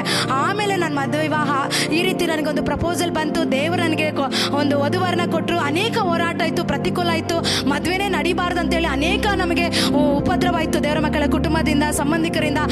ಯಾವುದೇ ರೀತಿ ಅವರು ನನ್ನ ಹತ್ರ ದರ್ಶನ ಹಂಚ್ಕೊಂಡ್ರು. ಮನೆಯಲ್ಲಿ ಬಂದು ಕೇಳಿದ್ರು ಅವ್ರ ತಂದೆ ಮತ್ತೆ ನಮ್ಮ ಹಸ್ಬೆಂಡು ಬಂದು ಕೇಳಿ, ಆಮೇಲೆ ನಾನು ಬಡ ಹುಡುಗಿನೇ ನಾನು ಮದುವೆ ಮಾಡ್ಕೊಳ್ತೀನಿ, ದೇವ್ರು ನನಗೆ ತೋರಿಸ್ತಾ ಇದ್ದಾರೆ ಅಂತೇಳಿ ಅವ್ರು ನನ್ನ ವಿವಾಹ ಮಾಡ್ಕೊಂಡ್ರು. ದೇವರ ಮಕ್ಕಳೇ, ನನ್ನ ಜೀವಿತದಲ್ಲಿ ದೇವರು ತೆಗೆದುಕೊಂಡು ಬಂದಿದ್ದು ಒಂದು ಗಾಡ್ ಗಿಫ್ಟ್ ದೇವರ ಮಕ್ಕಳೇ. ನಮ್ಮ ಜೀವಿತದಲ್ಲಿ ಅನೇಕ ಸಮಸ್ಯೆ ಇತ್ತು, ಹೋರಾಟ ಇದೆ, ಪ್ರತಿಕೂಲ ಇತ್ತು. ಆದರೆ ಎಲ್ಲವನ್ನು ಕ್ರಿಸ್ತನಲ್ಲಿ ಇದ್ದುಕೊಂಡು ಜಯಿಸೋದಕ್ಕೆ ದೇವರು ನಮಗೆ ಕೃಪೆ ಕೊಟ್ಟರು. 10 ವರ್ಷ ನನ್ನ ಜೀವಿತದಲ್ಲಿ ಅನೇಕ ಮದುವೆ ವಿವಾಹ ಆಗಿ ಅನೇಕ ಹೋರಾಟಗಳಿದ್ರೂ ಕೂಡ ಕೆಲವು ದಿವಸ ನನಗೆ ಮಕ್ಕಳಾಗೋದಿಲ್ಲ ಅಂತೇಳಿ ಅನೇಕ ನನಗೆ ಡಾಕ್ಟರ್ ಹೇಳಿದ್ರು, ನಿನಗೆ ಮಗುನೇ ಆಗೋದಿಲ್ಲ, ನಿನಗೆ ಮಕ್ಕಳೇ ಹುಟ್ಟೋದಿಲ್ಲ ಅಂತೇಳಿ. ನಾನು ಚಿಕ್ಕ ವಯಸ್ಸಿಂದ ಬಡತನದಿಂದ ಬಂದು ಆಮೇಲೆ ಒಂದು ಒಳ್ಳೆ ವಧುವರನ್ನ ದೇವರು ನನಗೆ ಕೊಟ್ಟು ನಾನು ಸುಖವಾಗಿ ನನ್ನ ಮನೆಯಲ್ಲಿ ಜೀವನ ನಡೆಸುವಾಗ, ಆಮೇಲೆ ನನಗೆ ಏನಾಗ್ತಾ ಇತ್ತು ಅಂದರೆ, ಪ್ರತಿ ಸಾರಿ ನನಗೆ ಪ್ರೆಗ್ನೆಂಟ್ ಆಗುವಾಗೆಲ್ಲ ನನಗೆ ಅಬಾರ್ಷನ್ ನಡೀತಾ ಇತ್ತು. ಆಮೇಲೆ ನಾನು ದಿನ ಆಳ್ತಾ ಇದ್ದೆ, ದೇವರೇ ನನಗೆಲ್ಲ ಕೊಟ್ಟಿದ್ಯಾ, ಐಶ್ವರ್ಯ ಕೊಟ್ಟಿದ್ಯಾ, ಸಂಪತ್ತು ಕೊಟ್ಟಿದ್ಯಾ, ಒಳ್ಳೆ ಗಂಡನ ಕೊಟ್ಟಿದ್ಯಾ, ಒಳ್ಳೆ ಫ್ಯಾಮಿಲಿ ಕೊಟ್ಟಿದ್ಯಾ, ಒಳ್ಳೆ ಅತ್ತೆ ಮಾವ ಕೊಟ್ಟಿದ್ಯಾ, ಒಳ್ಳೆ ಕುಟುಂಬನ ಕೊಟ್ಟಿದ್ಯಾ, ಯಾಕೆ ನನ್ನ ಜೀವಿತದಲ್ಲಿ ಇಂಥ ಒಂದು ಕೊರತೆ ಇಟ್ಟಿದೆ ಅಂತ ಅಳ್ತಿದ್ದೆ. ಬಡವರನ್ನ ನೋಡಿ ಅಳ್ತಾ ಇದ್ದೆ, ಅವ್ರಿಗೆ ಮಕ್ಕಳು ಕೊಟ್ಟಿದ್ದೆ, ನನಗೆ ಯಾಕೆ ಮಕ್ಕಳು ಕೊಟ್ಟಿಲ್ಲ ಅಂತೇಳಿ. ಈ ರೀತಿ ನಾನು ಅಳ್ತಾ ಒಂದು ಸಾರಿ ಡಾಕ್ಟರ್ ಚೆಕಪ್ ಹತ್ರ ಹೋದಾಗ ಡಾಕ್ಟರ್ ಹೇಳಿದ್ರು, ಮಗಳೇ ಅವ್ರು ಹೇಳಿದ್ರು, ಡಾಕ್ಟರ್ ಹೇಳಿದ್ರು, ನಿನ್ನ ರಿಪೋರ್ಟ್ ನೋಡಿ ನಿನಗೆ ಮಗುನೇ ಆಗೋದಿಲ್ಲ, ನಿನಗೆ ಮಗು ಕೊಡಬೇಕಾದ್ರೆ ಅದು ದೇವರೇ ಕೊಡಬೇಕಂತ ಹೇಳಿದ್ರು. ಅವತ್ತು ನಾನು ಬಂದು ನನ್ನ ಹಸ್ಬೆಂಡ್ ಬಳಿಯಲ್ಲಿ ಬಹಳವಾಗಿ ಅತ್ತೆ, ಅವರು ಬಹಳ ಬೇಜಾರು ಮಾಡಿಕೊಂಡು ನೊಂದ್ಕೊಂಡ್ರು ಅವತ್ತು ದೇವರ ಮಕ್ಕಳೇ. ಆದರೆ ನಮ್ಮ ಅಂಕಲ್ ಹತ್ರ ಹೋಗಿ ನಾವು ಪ್ರಾರ್ಥನೆ ಮಾಡಿಸ್ಕೊಂಡಾಗ ಅವತ್ತು ನನ್ನ ಗರ್ಭ ದ್ವಾರನ ದೇವರು ತೆರೆದ್ರು. ದೇವರ ಮಕ್ಕಳೇ, ದೇವರು ತೆರೆದು ನನಗೆ ಒಂದು ಒಳ್ಳೆ ಹೆಣ್ಣು ಮಗುನ ಕೊಟ್ಟರು, ಸುಂದರವಾದ ಒಂದು ಹೆಣ್ಣು ಮಗುನ ಕೊಟ್ಟರು. ಅದಾದಮೇಲೆ ಮತ್ತೊಂದು ಮಗು, ದೇವರ ಸೇವೆ ಮಾಡತಕ್ಕಂಥ ಒಂದು ಅಭಿಷಕ್ತ ಹೆಣ್ಣು ಮಕ್ಕಳನ್ನ ದೇವರು ನನಗೆ ಕೊಟ್ಟರು. ದೇವರ ಮಕ್ಕಳೇ, ಒಂದು ಡಾಕ್ಟರ್ ಹೇಳಿದ್ದು ಆಗೋದಿಲ್ಲ ಅಂತ ಹೇಳಿದ್ದು, ಇವತ್ತು 2 ಮಗುನ ದೇವರು ನನಗೆ ಕೊಟ್ಟಿದ್ದಾರೆ. ಅದು ಮಾತ್ರ ಅಲ್ಲ, ದೇವರ ಬಳಿಯಲ್ಲಿ ಬಂದು ನಾವು ಪ್ರಾರ್ಥನೆ ಮಾಡುವಾಗ ಖಂಡಿತ ಡಾಕ್ಟರ್ಗಳು ಹೇಳ್ಬೋದು, ಅನೇಕರು ನೋಡಿ ಹೇಳ್ಬೋದು, ಅಯ್ಯೋ ನಿನ್ನ ಗಂಡ ಸರಿ ಇಲ್ಲ, ನಿನ್ನ ಕುಟುಂಬ ಸರಿ ಹೋಗೋದಿಲ್ಲ, ನಿನ್ನ ಮನೆ ಸರಿ ಹೋಗೋದಿಲ್ಲ, ನಿನ್ನ ಗಂಡ ದಾರಿ ತಪ್ಪಿ ಹೋಗಿದ್ದಾನೆ, ನಿನಗೆ ಮಕ್ಕಳೇ ಆಗಲ್ಲ, ನಿನ್ನ ಕುಟುಂಬ ಸರಿ ಹೋಗೋದಿಲ್ಲ ಅಂತೇಳಿ ಅನೇಕ ರೀತಿಯಲ್ಲಿ ಮಾತಾಡ್ಬೋದು. ಆದರೆ ದೇವರ ಸನ್ನಿಧಾನದಲ್ಲಿ ಬಂದು ನೀವು ಪ್ರಾರ್ಥನೆ ಮಾಡುವಾಗ ಖಂಡಿತ ದೇವರು ಕಾರ್ಯ ಮಾಡೋದಕ್ಕೆ ಸಾಧ್ಯ. ದೇವರ ಮಕ್ಕಳೇ, 10 ವರ್ಷ ಯಾವುದೋ ಒಂದು ರೀತಿಯಲ್ಲಿ ಏನೋ ಒಂದು ಪ್ರಾರ್ಥನೆ ಮಾಡಿಕೊಂಡು ಕುಟುಂಬ ನಡೆಸ್ಕೊಂಡು ಮಕ್ಕಳನ್ನ ಬೆಳೆಸ್ಕೊಂಡು ಈ ರೀತಿಯಾಗಿ ನಾವು ಜೀವನ ನಡೆಸ್ತಾ ಇದ್ರಿ. ಆದರೆ ಒಂದು ದಿನ ದೇವರ ಒಂದು ಎನ್ಕೌಂಟರ್ ಆಗಿ ದೇವರು ನಮ್ಮನ್ನ ಸೇವೆಗಾಗಿ ಕರೆದ್ರು. ಅವತ್ತು ದೇವರು ಅವ್ರ ಮೇಲೆ ಒಂದು ಕರೆ ಇದೆ, ದೇವರ ಚಿತ್ತ ಅವ್ರ ಮೇಲೆ ಒಂದು ಉದ್ದೇಶ ಇದೆ ಅಂತೇಳಿ ಅವತ್ತು ಆಮೇಲೆ ನನಗೆ ಗೊತ್ತಾಯ್ತು. 10 ವರ್ಷ ಆದಮೇಲೆ ನನಗೆ ಗೊತ್ತಾಯ್ತು. ದೇವರ ಮಕ್ಕಳೇ, ದೇವರು ಪುನಃ ನನಗೆ ನೆನಪಿಸಿದ್ರು. ನೋಡು, ನಾನು ದುಃಖ ಪಡ್ಕೊಳ್ತಾ ಇದ್ದೆ, ಅಯ್ಯೋ ನಾನು ಡೈರಿನಲ್ಲಿ ಬರೆದಿಟ್ಟಿದ್ದು ವಿಷಯ ಯಾವುದು ನನ್ನ ಜೀವಿತದಲ್ಲಿ ಬರಲಿಲ್ಲಲ್ಲ, ಅಂತ ಸೇವಕ ನನಗೆ ಬರಲಿಲ್ಲಲ್ಲ, ಏನು ದೇವರೇ ತಪ್ಪಾಯ್ತಾ ನನ್ನ ಜೀವಿತದಲ್ಲಿ ನಾನು ವಿವಾಹ ಮಾಡ್ಕೊಂಡಿದ್ದು, ನಾನು ಮಾತ್ರ ಸೇವೆ ಮಾಡ್ತಾ ಇದ್ದೀನಿ, ನನ್ನ ಹಸ್ಬೆಂಡ್ಗೆ ಯಾವುದೇ ರೀತಿ ಆತ್ಮಭಾರ ಇಲ್ಲ ಅಂತೇಳಿ ನಾನು ವ್ಯಥೆ ಪಡ್ಕೊಳ್ತಾ ಇದ್ದೆ. ಆಮೇಲೆ ದೇವರು ಅವ್ರನ್ನ ಕರೆದು ಅವ್ರ ಸೇವೆ ಅವ್ರ ಮೇಲೆ ಒಂದು ಉದ್ದೇಶ ಇದೆ. ಆದರೆ ಅನೇಕ ಬೈಬಲ್ ವಾಕ್ಯ ಅವ್ರು ಚೆನ್ನಾಗಿ ಓದ್ತಾ ಇದ್ರು. ಅದಾದಮೇಲೆ ನನಗೆ ಗೊತ್ತಾಯಿತು, ನಾನು ಬರೆದಿಟ್ಟಿರೋದು ಯಾವುದು ವ್ಯರ್ಥವಾಗಿಲ್ಲ ಅಂತೇಳಿ. ಮಗಳೇ, ಯವನಸ್ಥರಾಗಿರೋರು, ನಾನು ನಿಮ್ಗೆ ಹೇಳೋದು ಏನು ಗೊತ್ತಾ, ನಿಮಗೆ ಯಾವ ರೀತಿ ಇರಬೇಕು, ನಿನಗೆ ಬರುವಂಥ ಮಧುವರನ ಯಾವ ರೀತಿ ಇರಬೇಕು, ನಿನಗೆ ಬರುವಂಥ ಹುಡುಗಿ ಯಾವ ರೀತಿ ಇರಬೇಕಂತೇಳಿ ಈಗಲೇ ನೀನು ಡೈರಿಯಲ್ಲಿ ಬರೆದಿಟ್ಟು ಪ್ರಾರ್ಥನೆ ಮಾಡು, ಖಂಡಿತ ಅದು ನೆರವೇರುತ್ತೆ. ದೇವರ ಮಕ್ಕಳೇ, ನನಗೆ ಪ್ರಪೋಸಲ್ ಬಂದಾಗ ನಾನು ದೇವರ ಚಿತ್ತ ಇದ್ರೆ ನನಗೆ ಇಷ್ಟನೇ ಇರಲಿಲ್ಲ, ನಾನು ಮದುವೆ ಮಾಡ್ಕೊಳ್ಳೋದಿಲ್ಲ, ಆಗೋದಿಲ್ಲ ಅನ್ನೋ ಒಂದು ತೀರ್ಮಾನದಲ್ಲಿದ್ದೆ. ಆದರೆ ದೇವರ ಮಕ್ಕಳೇ, ಆದರೆ ಒಂದು ದಿನ ನಾನು 3 ದಿವಸ ಉಪವಾಸ ಇದ್ದು, ದೇವರ ನಿನ್ನ ಚಿತ್ತ ಇದ್ರೆ ಮಾತ್ರ ನನ್ನ ಜೀವಿತದ ನಡೀಲಿ, ಅದು ನನಗೆ ಮಾತ್ರ ಗೊತ್ತು. ದೇವರ ಮಕ್ಕಳೇ, 3 ದಿವಸ ಉಪವಾಸ ಇದ್ದು ನಾನು ಒಂದು ತಿಳ್ಕೊಂಡೆ, ಅಯ್ಯೋ ಅವ್ರು ಹೈಟ್ ಆಗಿದ್ದಾರೆ, ನಾನು ಬಡತನದಿಂದ ಬಂದಿದ್ದೀನಿ, ಅವ್ರು ಒಳ್ಳೆ ಶ್ರೀಮಂತ, ಅವ್ರು ಒಳ್ಳೆ ಉನ್ನತ ಸ್ಥಾನದಲ್ಲಿದ್ದಾರೆ, ನಾನು ಈ ಒಂದು ಇದನ್ನು ನಾನು ಅವ್ರಿಗೆ ಮ್ಯಾಚ್ ಆಗುತ್ತೆ, ಅವ್ರಿಗೆ ಸೆಟ್ ಆಗುತ್ತೆ ಅಂತೇಳಿ ಒಂದು ಕನ್ಫ್ಯೂಷನಲ್ಲಿ, ಗಲಿಬಿಲಿಯಲ್ಲಿ, ಭಯದಲ್ಲಿ ನಾನು 3 ದಿವಸ ಉಪವಾಸ ಇದ್ದು ಪ್ರಾರ್ಥನೆ ಮಾಡುವಾಗ ನಾನು ಯಾವ ದೇವರಿಗೆ ನಾನು ಒಪ್ಪಿಸ್ಕೊಟ್ಟಿಲ್ಲ. ಮನೆಯಲ್ಲಿ ಎಲ್ಲರೂ ಒಪ್ಕೊಂಡಿದ್ರು, ನಾನು ಮಾತ್ರ ದೇವ್ರಿಗೆ ಒಪ್ಪಿಸ್ಕೊಟ್ಟಿರಲಿಲ್ಲ. ದೇವರ ಮಕ್ಕಳೇ, ಆದರೆ ಲಾಸ್ಟ್ ದಿನ ಜಾಯ್ಸ್ ಮೇರಿ ಮೀಟಿಂಗಲ್ಲಿ, ಆ ಒಂದು ಕನ್ವೆನ್ಷನ್ ಕ್ರೂಸೈಡಲ್ಲಿ ಅವರಿಬ್ಬರು ಗಂಡ ಹೆಂಡತಿ ಬಂದು ಅಲ್ಲಿ ಅವರಿಬ್ಬರು ನಿಂತ್ಕೊಂಡು ಸ್ಟೇಜ್ ಮೇಲೆ ಅವ್ರು ಕೆಲವು ಮಾತುಗಳನ್ನ ಹೇಳಿದ್ರು, ಅದು ನಾನು ಮರ್ತೋಗಿದೆ. ಅವ್ರು ಹೇಳಿದ್ರು, ಆವತ್ತು ನಾನು ತೀರ್ಮಾನ ಮಾಡಿದೆ, ಅವತ್ತು ದೇವ್ರು ನನ್ನೊಟ್ಟಿಗೆ ಹೇಳಿದ್ರು, ಈ ಪೇರ್ ಥರ ಈ ಒಂದು ಯಾವ ರೀತಿ ಈ ಕುಟುಂಬ ನೀನು ನೋಡ್ತಾ ಇದೆಯೋ ಇದೇ ಥರ ನಿನ್ನ ಕುಟುಂಬ ಇರುತ್ತೆ, ಈ ಕುಟುಂಬ ನಾನು ಆಶೀರ್ವಾದ ಮಾಡ್ತೀನಿ, ನಿನ್ನ ಮುಂದೆ ಹೋಗುವಂಥ ದೇವ್ರು ನನ್ನೊಟ್ಟಿಗೆ ಮಾತಾಡಿದ್ರು. ಅನೇಕ ವಾಕ್ಯಗಳ ಮೂಲಕ ನನಗೆ ಕನ್ಫರ್ಮೇಷನ್ ಕೊಟ್ಟರು. ಆಮೇಲೆ ನಮ್ಮ ವಿವಾಹ ನಡೀತು. ದೇವರ ಮಕ್ಕಳೇ, ಅವತ್ತಿಂದ ಇವತ್ತರೆಗೂ ನಮ್ಮದು ವಿವಾಹ ಆಗಿ 14 ವರ್ಷ ಆಯಿತು. ದೇವರು ನನ್ನ ಕುಟುಂಬನ ಆಶೀರ್ವಾದ ಮಾಡಿದ್ರು, ನನ್ನ ಮಕ್ಕಳನ್ನ ಆಶೀರ್ವಾದ ಮಾಡಿದ್ರು, ನನ್ನ ಮನೆಯನ್ನು ಆಶೀರ್ವಾದ ಮಾಡಿದ್ರು. ಇವತ್ತು ಅನೇಕರಿಗೆ ಸಾಕ್ಷಿ ಆಗಿರತಕ್ಕಂತೆ, ಅನೇಕರಿಗೆ ಬೆಳಕಾಗಿರತಕ್ಕಂತೆ ದೇವರು ಇವತ್ತು ನಮ್ಮ ಕುಟುಂಬನ ನಿಲ್ಲಿಸಿದ್ದಾರೆ. ನಮ್ಮ ಸಾಮರ್ಥ್ಯದಿಂದನೋ ನಮ್ಮ ಒಂದು ಜ್ಞಾನದಿಂದ ಅಲ್ಲ ದೇವರ ಮಕ್ಕಳೇ, ದೇವರ ಕೃಪೆಯಿಂದ ನಮ್ಮ ಕುಟುಂಬ ಇವತ್ತು ನಿಂತಿದೆ. ಅನೇಕ ಹೋರಾಟ ಬಂತು, ಪ್ರತಿಕೂಲ ಬಂತು, ಅನೇಕ ಹಿಂಸೆಗಳು ಬಂತು, ಹಣಕಾಸಿನ ಸಮಸ್ಯೆ ಬಂತು, ಏನೆಲ್ಲ ಬಂದರೂ ಕೂಡ ದೇವರು ನಮ್ಮನ್ನು ಕೈ ಬಿಡದೆ ಕೈ ಹಿಡಿದು ನಮ್ಮ ನಡೆಸಿದ್ರು. ದೇವರ ಮಕ್ಕಳೇ, ದೇವರು ನನಗೆ ಹೇಳು ಅಂತ ಹೇಳಿದ ಕಾರಣವಾಗಿ ನಾನು ಹೇಳ್ತಾ ಇರೋದು, ಪ್ರತಿಯೊಂದು ಯವನಸ್ಥರು ದೇವರ ಚಿತ್ತ ಇಲ್ಲದೆ ರಾಂಗ್ ರೂಟಲ್ಲಿ ಹೋಗಬೇಡಿ. ಅಕಸ್ಮಾತ್ ನೀವು ಹೋಗಿದ್ರು, ನಿಮ್ಮ ಜೀವಿತದಲ್ಲಿ ಏನಾದರೂ ಕಹಿ ಘಟನೆಗಳು ನಡೆದಿದ್ರು, ಇವತ್ತು ನಿಮ್ಮನ್ನೇ ನೀವು ಒಪ್ಪಿಸ್ಕೊಡಿ, ಬಿಟ್ಬಿಡಿ, ಅದನ್ನು ಬಿಟ್ಟು ದೇವರ ಚಿತ್ತಕ್ಕೆ ಒಪ್ಪಿಸ್ಕೊಡಿ. ಅಯ್ಯೋ ನಾನು ತಪ್ಪು ಮಾಡಿಬಿಟ್ಟಿದ್ದೀನಿ, ನಾನು ಪಾಪ ಮಾಡಿಬಿಟ್ಟಿದ್ದೀನಿ, ನಾನು ಅವ್ರನ್ನ ಪ್ರೀತಿಸ್ಬಿಟ್ಟಿದ್ದೀನಿ, ಅಯ್ಯೋ ಏನು ಮಾಡೋದು, ಇರಲಿ ವಿಧಿ ಇಲ್ಲ, ನಾನು ಅವ್ರನ್ನೇ ಮದುವೆ ಮಾಡ್ಕೊಳ್ತೀನಿ ಅಂತೇಳಿ ತಪ್ಪು ಕೆಲಸ ಮಾಡೋಕ್ಕೆ ಹೋಗ್ಬೇಡಿ. ದೇವರ ಮಕ್ಕಳೇ, ಎಷ್ಟೋ ಕುಟುಂಬಗಳು ದೇವರ ಚಿತ್ತ ಇಲ್ಲದೆ ವಿವಾಹವಾಗಿ ಇವತ್ತು ಡೈವರ್ಸ್ ಆಗಿ ಗಂಡ ಒಂದು ಕಡೆ ಹೆಂಡತಿ ಒಂದು ಕಡೆ ಇವತ್ತು ಜೀವಿಸ್ತಾ ಇದ್ದಾರೆ. ದೇವರ ಮಕ್ಕಳೇ, ನಾನು ಕಣ್ಣಾರೆ ನೋಡಿದ್ದೀನಿ. ದೇವರ ಮಕ್ಕಳೇ, ಕಿವಿಯಾರೆ ಕೇಳಿಸ್ಕೊಂಡಿದ್ದೀನಿ, ಅವ್ರು ದುಃಖಪಟ್ಟು ವೇದನೆ ಪಟ್ಟಿರೋದು. ಆ ತಪ್ಪು ಕೆಲಸ ಮಾಡದೆ ದೇವರ ಚಿತ್ತಕ್ಕೆ ನೀವು ಒಪ್ಪಿಸ್ಕೊಡಿ. ಇವತ್ತು ಎಷ್ಟೋ ಜನ ಇವತ್ತು ಯವನಸ್ಥರು, ಹೌದು ಇವತ್ತು ಪ್ರೀತಿಸ್ಬಿಟ್ಟಿದ್ದೀನಿ, ನಾನು ಮದುವೆ ಮಾಡ್ಕೊಳ್ಳೇಬೇಕಂತೇಳಿ ನೀವು ತಪ್ಪು ಮಾಡಿ ವಿವಾಹ ಮಾಡ್ಕೊಳ್ತೀರಾ. ಆದರೆ ಎಷ್ಟೋ ಜನ ನಿಮ್ಮನ್ನು ಮೋಸ ಮಾಡಿ ಹೋಗ್ತಾರೆ, ನಿಮ್ಮನ್ನು ಯಾಮಾರಿಸ್ತಾರೆ, ನಿಮ್ಮನ್ನು ಬಿಟ್ಟು ಹೋಗ್ತಾರೆ. ಆವಾಗಂತ ನಾನು ಒಂಟಿಯಾಗಿರೋದು ದೇವರ ಚಿತ್ತ ಅಲ್ಲ. ನಾವು ಪಾಪ ಮಾಡೋದಕ್ಕಿಂತ ವಿವಾಹ ಮಾಡಿಕೊಂಡು ಕುಟುಂಬದಲ್ಲಿ ಸಂತೋಷವಾಗಿ ಖುಷಿಯಾಗಿರೋದು ದೇವರ ಚಿತ್ತವಾಗಿದೆ. ದೇವರ ಮಕ್ಕಳೇ, ಅದಕ್ಕೆ ವಾಕ್ಯದಲ್ಲಿ ದೇವರ ವಾಕ್ಯ ಹೇಳೋ ಪ್ರಕಾರ ಇವತ್ತು ಕುಟುಂಬನ ದೇವರ ಆಶೀರ್ವಾದ ಮಾಡ್ತಾ ಇದ್ದಾರೆ. ಇವತ್ತು ನೀನು ಒಡೆದು ಹೋಗಿರೋ ಕುಟುಂಬನ ದೇವರ ಆಶೀರ್ವಾದ ಮಾಡ್ತಾರೆ.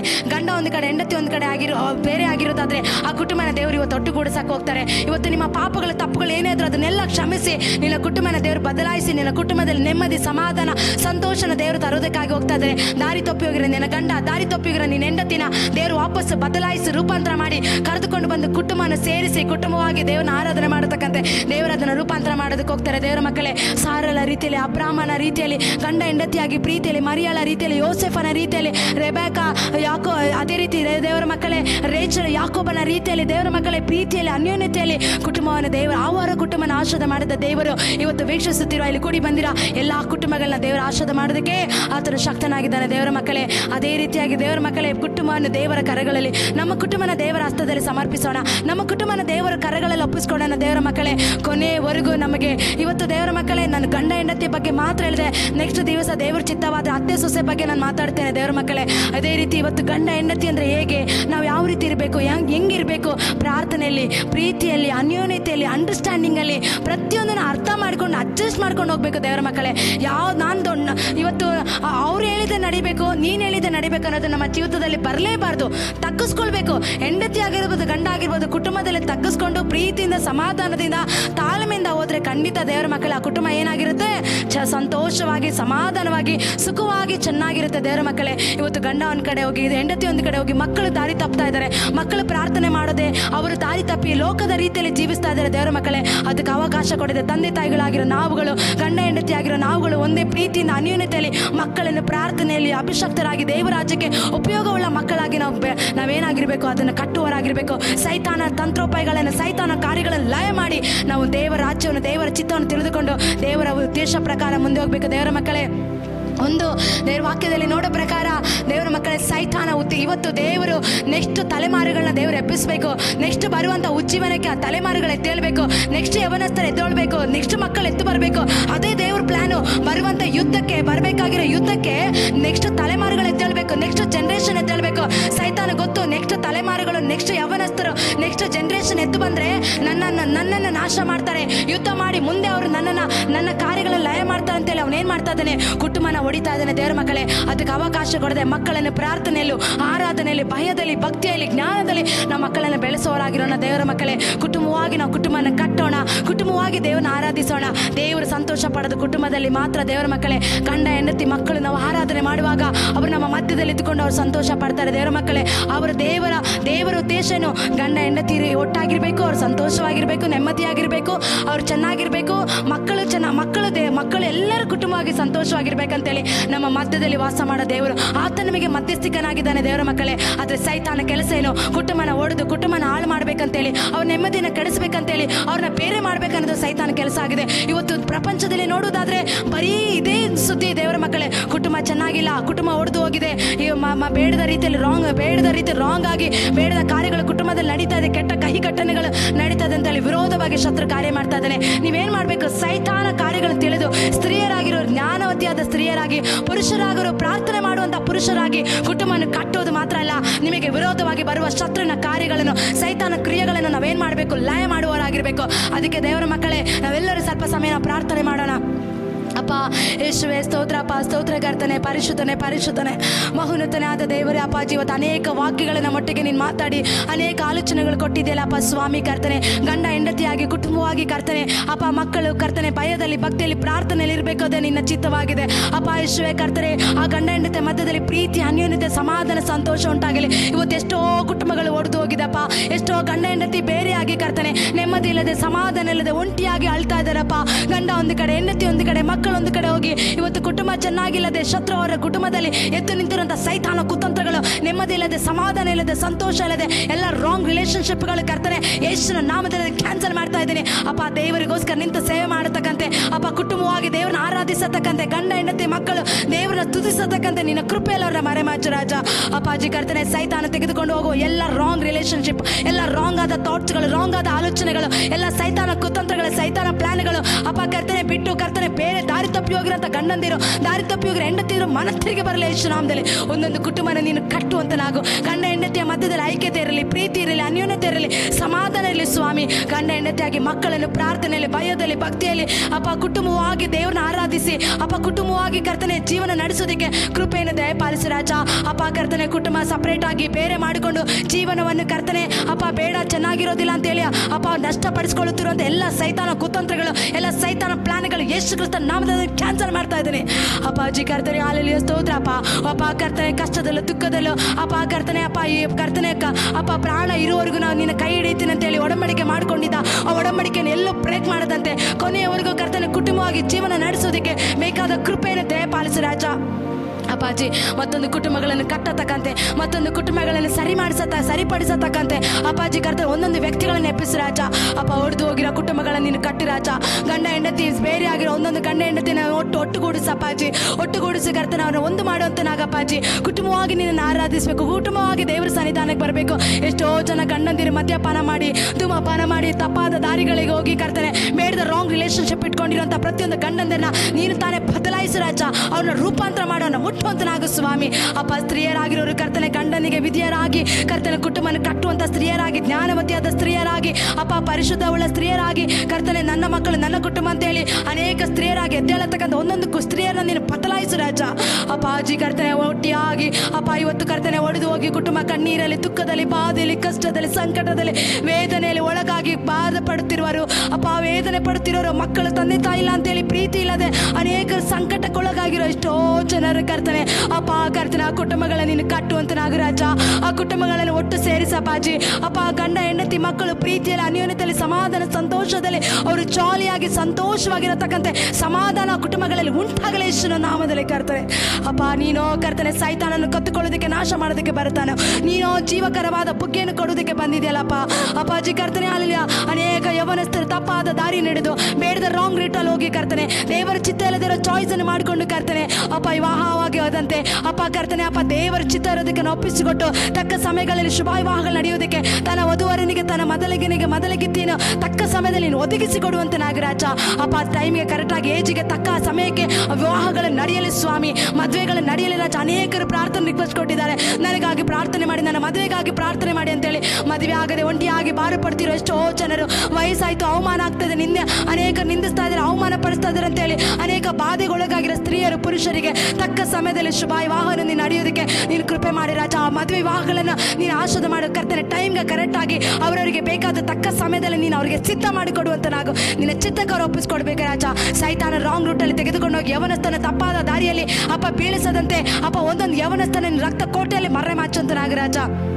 ಒಂದೊಂದು ಯವನಸ್ಥರ ಅಪ್ಪ ಅವರನ್ನು ಆಶೀರ್ವಾದ ಮಾಡಿ ದೇವರಿಗಾಗಿ ಎದ್ದು ಸೇವೆ ಮಾಡತಕ್ಕಂತೆ ಬಲವಾಗಿ ದೇವರಿಗಾಗಿ ಎದ್ದೇಳತಕ್ಕಂತೆ ನೀನು ಕೃಪೆಯಲ್ಲಿ ಅವರ ಮರೆ ಮಾಚಿ ಕರ್ತಾನೆ. ಉಡಬಲ ಶಾಂದಲ ಬಲ ರೇಖೆತೆನೆ ಮನ ರಬ ತುರಬಲ ಉಡಬಲ ಶಾತರ ಬಲ ರೇಖ ಬಲ. ಅನೇಕ ಸ್ತ್ರೀಯರು ಅಳೋದು ನಾನು ನೋಡ್ತಾ ಇದ್ದೀನಿ. ಅನೇಕ ಸ್ತ್ರೀಯರು ಅಯ್ಯೋ ನನ್ನ ಗಂಡ ಇಲ್ಲ, ನನ್ನ ಮಕ್ಕಳನ್ನ ಹೇಗೆ ಸಾಕೋದು, ಅನೇಕ ಬಾಧೆಗೊಳಗಾಗಿದ್ದೀನಿ, ಸಂಕಟಗೊಳಗಾಗಿದ್ದೀನಿ ಅಂತೇಳಿ ಅನೇಕ ಸ್ತ್ರೀಯರು ಭಾರ ಪಡ್ತಾ ಇರೋದು ನೋಡ್ತಾ ಇದ್ದೀನಿ, ವೇದನೆಗೊಳಗಾಗಿರೋದು ನೋಡ್ತಾ ಇದ್ದೀನಿ. ನನ್ನನ್ನು ಮದುವೆ ಮಾಡಿಕೊಂಡು ನನ್ನ ಬಿಟ್ಟು ಬೇರೆ ಸ್ತ್ರೀಯರ ಸಂಗಡ ನನ್ನ ಗಂಡ ಹೋಗಿದ್ದಾರೆ ಅಂತೇಳಿ ಅನೇಕ ಸ್ತ್ರೀಯರು ಭಾರ ಪಡ್ತಾ ಇದ್ದೀರಾ. ಇವತ್ತು ಯೇಸುವಿನ ನಾಮದಲ್ಲಿ ರಬಕ್ಕಿಂದ ನೇಮ್ ಆಫ್ ಜೀಸಸ್ ಅಪ್ಪ ಅದೆಲ್ಲ ಕರ್ತನ ಕುಟುಂಬ ನೋಡಿದು ಹಾಳು ಮಾಡ್ತಿರೋಂಥ ಎಲ್ಲ ಸೈತಾನ ಕುತಂತ್ರಗಳು ಯೇಸು ಕ್ರಿಸ್ತ ನಾಮದಲ್ಲಿ ಎಲ್ಲ ಬಿಟ್ಟು ತೊಲಗೋಗಲ ಯೇಸು ನಾಮದಲ್ಲಿ. ಆ ಒಂಟಿಯಾಗಿ ಸ್ತ್ರೀಯರಿಗೆ ಆ ಕುಟುಂಬ ನೀನು ಕಟ್ಟುವಂತ ನಾಗರಾಜ. ಅವರಿಗೆ ನೀನೇ ಮೊದಲಿಂಗನಾಗಿ ಕರ್ತನೆ, ನೀನೇ ಆಧಾರಣೆ ಆಗಿದ್ದು, ನೀನೇ ಆಧಾರವಾಗಿದ್ದು ಅವರನ್ನು ನಡೆಸುವಂತ ನಾಗರಾಜ. ಎಷ್ಟೋ ಜನ ಕರ್ತನೆ ಅಪ್ಪ ಹೆಂಡತಿ ಬಿಟ್ಟು ಹೋಗಿ ಒಂಟಿಯಾಗಿ ಮಕ್ಕಳನ್ನು ಸಾಕೊಂಡು ಅಯ್ಯೋ ನನ್ನ ಜೀವನ ಒಂಟಿಯಾಗಿದೆ, ನನ್ನ ಎಷ್ಟೋ ಜನ ಯವನಸ್ಥರ ದಾಂಪತ್ಯ ಜೀವಿತಗಳು ಒಡೆದು ಹೋಗಿ ಡಿಪ್ರೆಷನ್ಗೆ ಹೋಗಿ ನನ್ನ ಜೀವನನೇ ಬೇಡ, ವೇಸ್ಟ್, ನಾನು ಬದುಕಿರೋದು ನನ್ನ ಹೆಂಡತಿ ನನ್ನ ಬಿಟ್ಟು ಹೋದ್ಲಿ ಅಂತೇಳಿ ಅನೇಕರು ದುಃಖಕ್ಕೊಳಗಾಗಿರುವಂಥ ಒಂದೊಂದು ಯವನಸ್ಥ ದಾಂಪತ್ಯ ಜೀವಿತಗಳನ್ನು ಆಶೀರ್ವಾದ ಮಾಡಿ ರಾಜ. ಯವನಸ್ಥ ದಾಂಪತ್ಯ ಜೀವಿತಗಳನ್ನು ಅಪ್ಪ ಮುಟ್ಟುವಂತ ನಾಗರಾಜ. ಆ ಕರ್ತನೆ ಆ ಡಿಪ್ರೆಷನ್ಗೆ ಹೋಗೋದು ಆ ಕುಟುಂಬಗಳನ್ನು ನೀನು ಕಟ್ಟುವಂತ ನಾಗರಾಜ. ಅಪ್ಪ ಅವ್ರನ್ನ ಸರಿಪಡಿಸಿ ನೀನು ಅವ್ರನ್ನ ಮುಟ್ಟು ರಾಜ. ಕತ್ತಲಿಂದ ಬೆಳಕಿನ ಕಡೆ ನೀನು ತೆಗೆದುಕೊಂಡು ಬರಾಜ. ಒಂದೊಂದು ಕುಟುಂಬದಲ್ಲಿ ಸಮಾಧಾನ ಉಂಟಾಗಲಿ, ನೆಮ್ಮದಿ ಉಂಟಾಗಲಿ, ಸಂತೋಷ ಉಂಟಾಗಲಿ ಅಪ್ಪ. ಹಣಕಾಸಿನ ಸಮಸ್ಯೆದಲ್ಲಿ ಅವರಿಗೆ ಬಿಡುಗಡೆ ಉಂಟಾಗಲಿ ಕರ್ತನೆ. ಐಕ್ಯತೆ ಪ್ರೀತಿ ಏನೇ ಬಂದರೂ ಕುಟುಂಬವಾಗಿ ಎದುರಿಸಿ ನಿಲ್ಲತಕ್ಕಂತೆ ಶಾಂತಿ ಸಮಾಧಾನ ಕುಟುಂಬದಲ್ಲಿ ನೆಲೆಗೊಳ್ಳಲಿ ರಾಜ.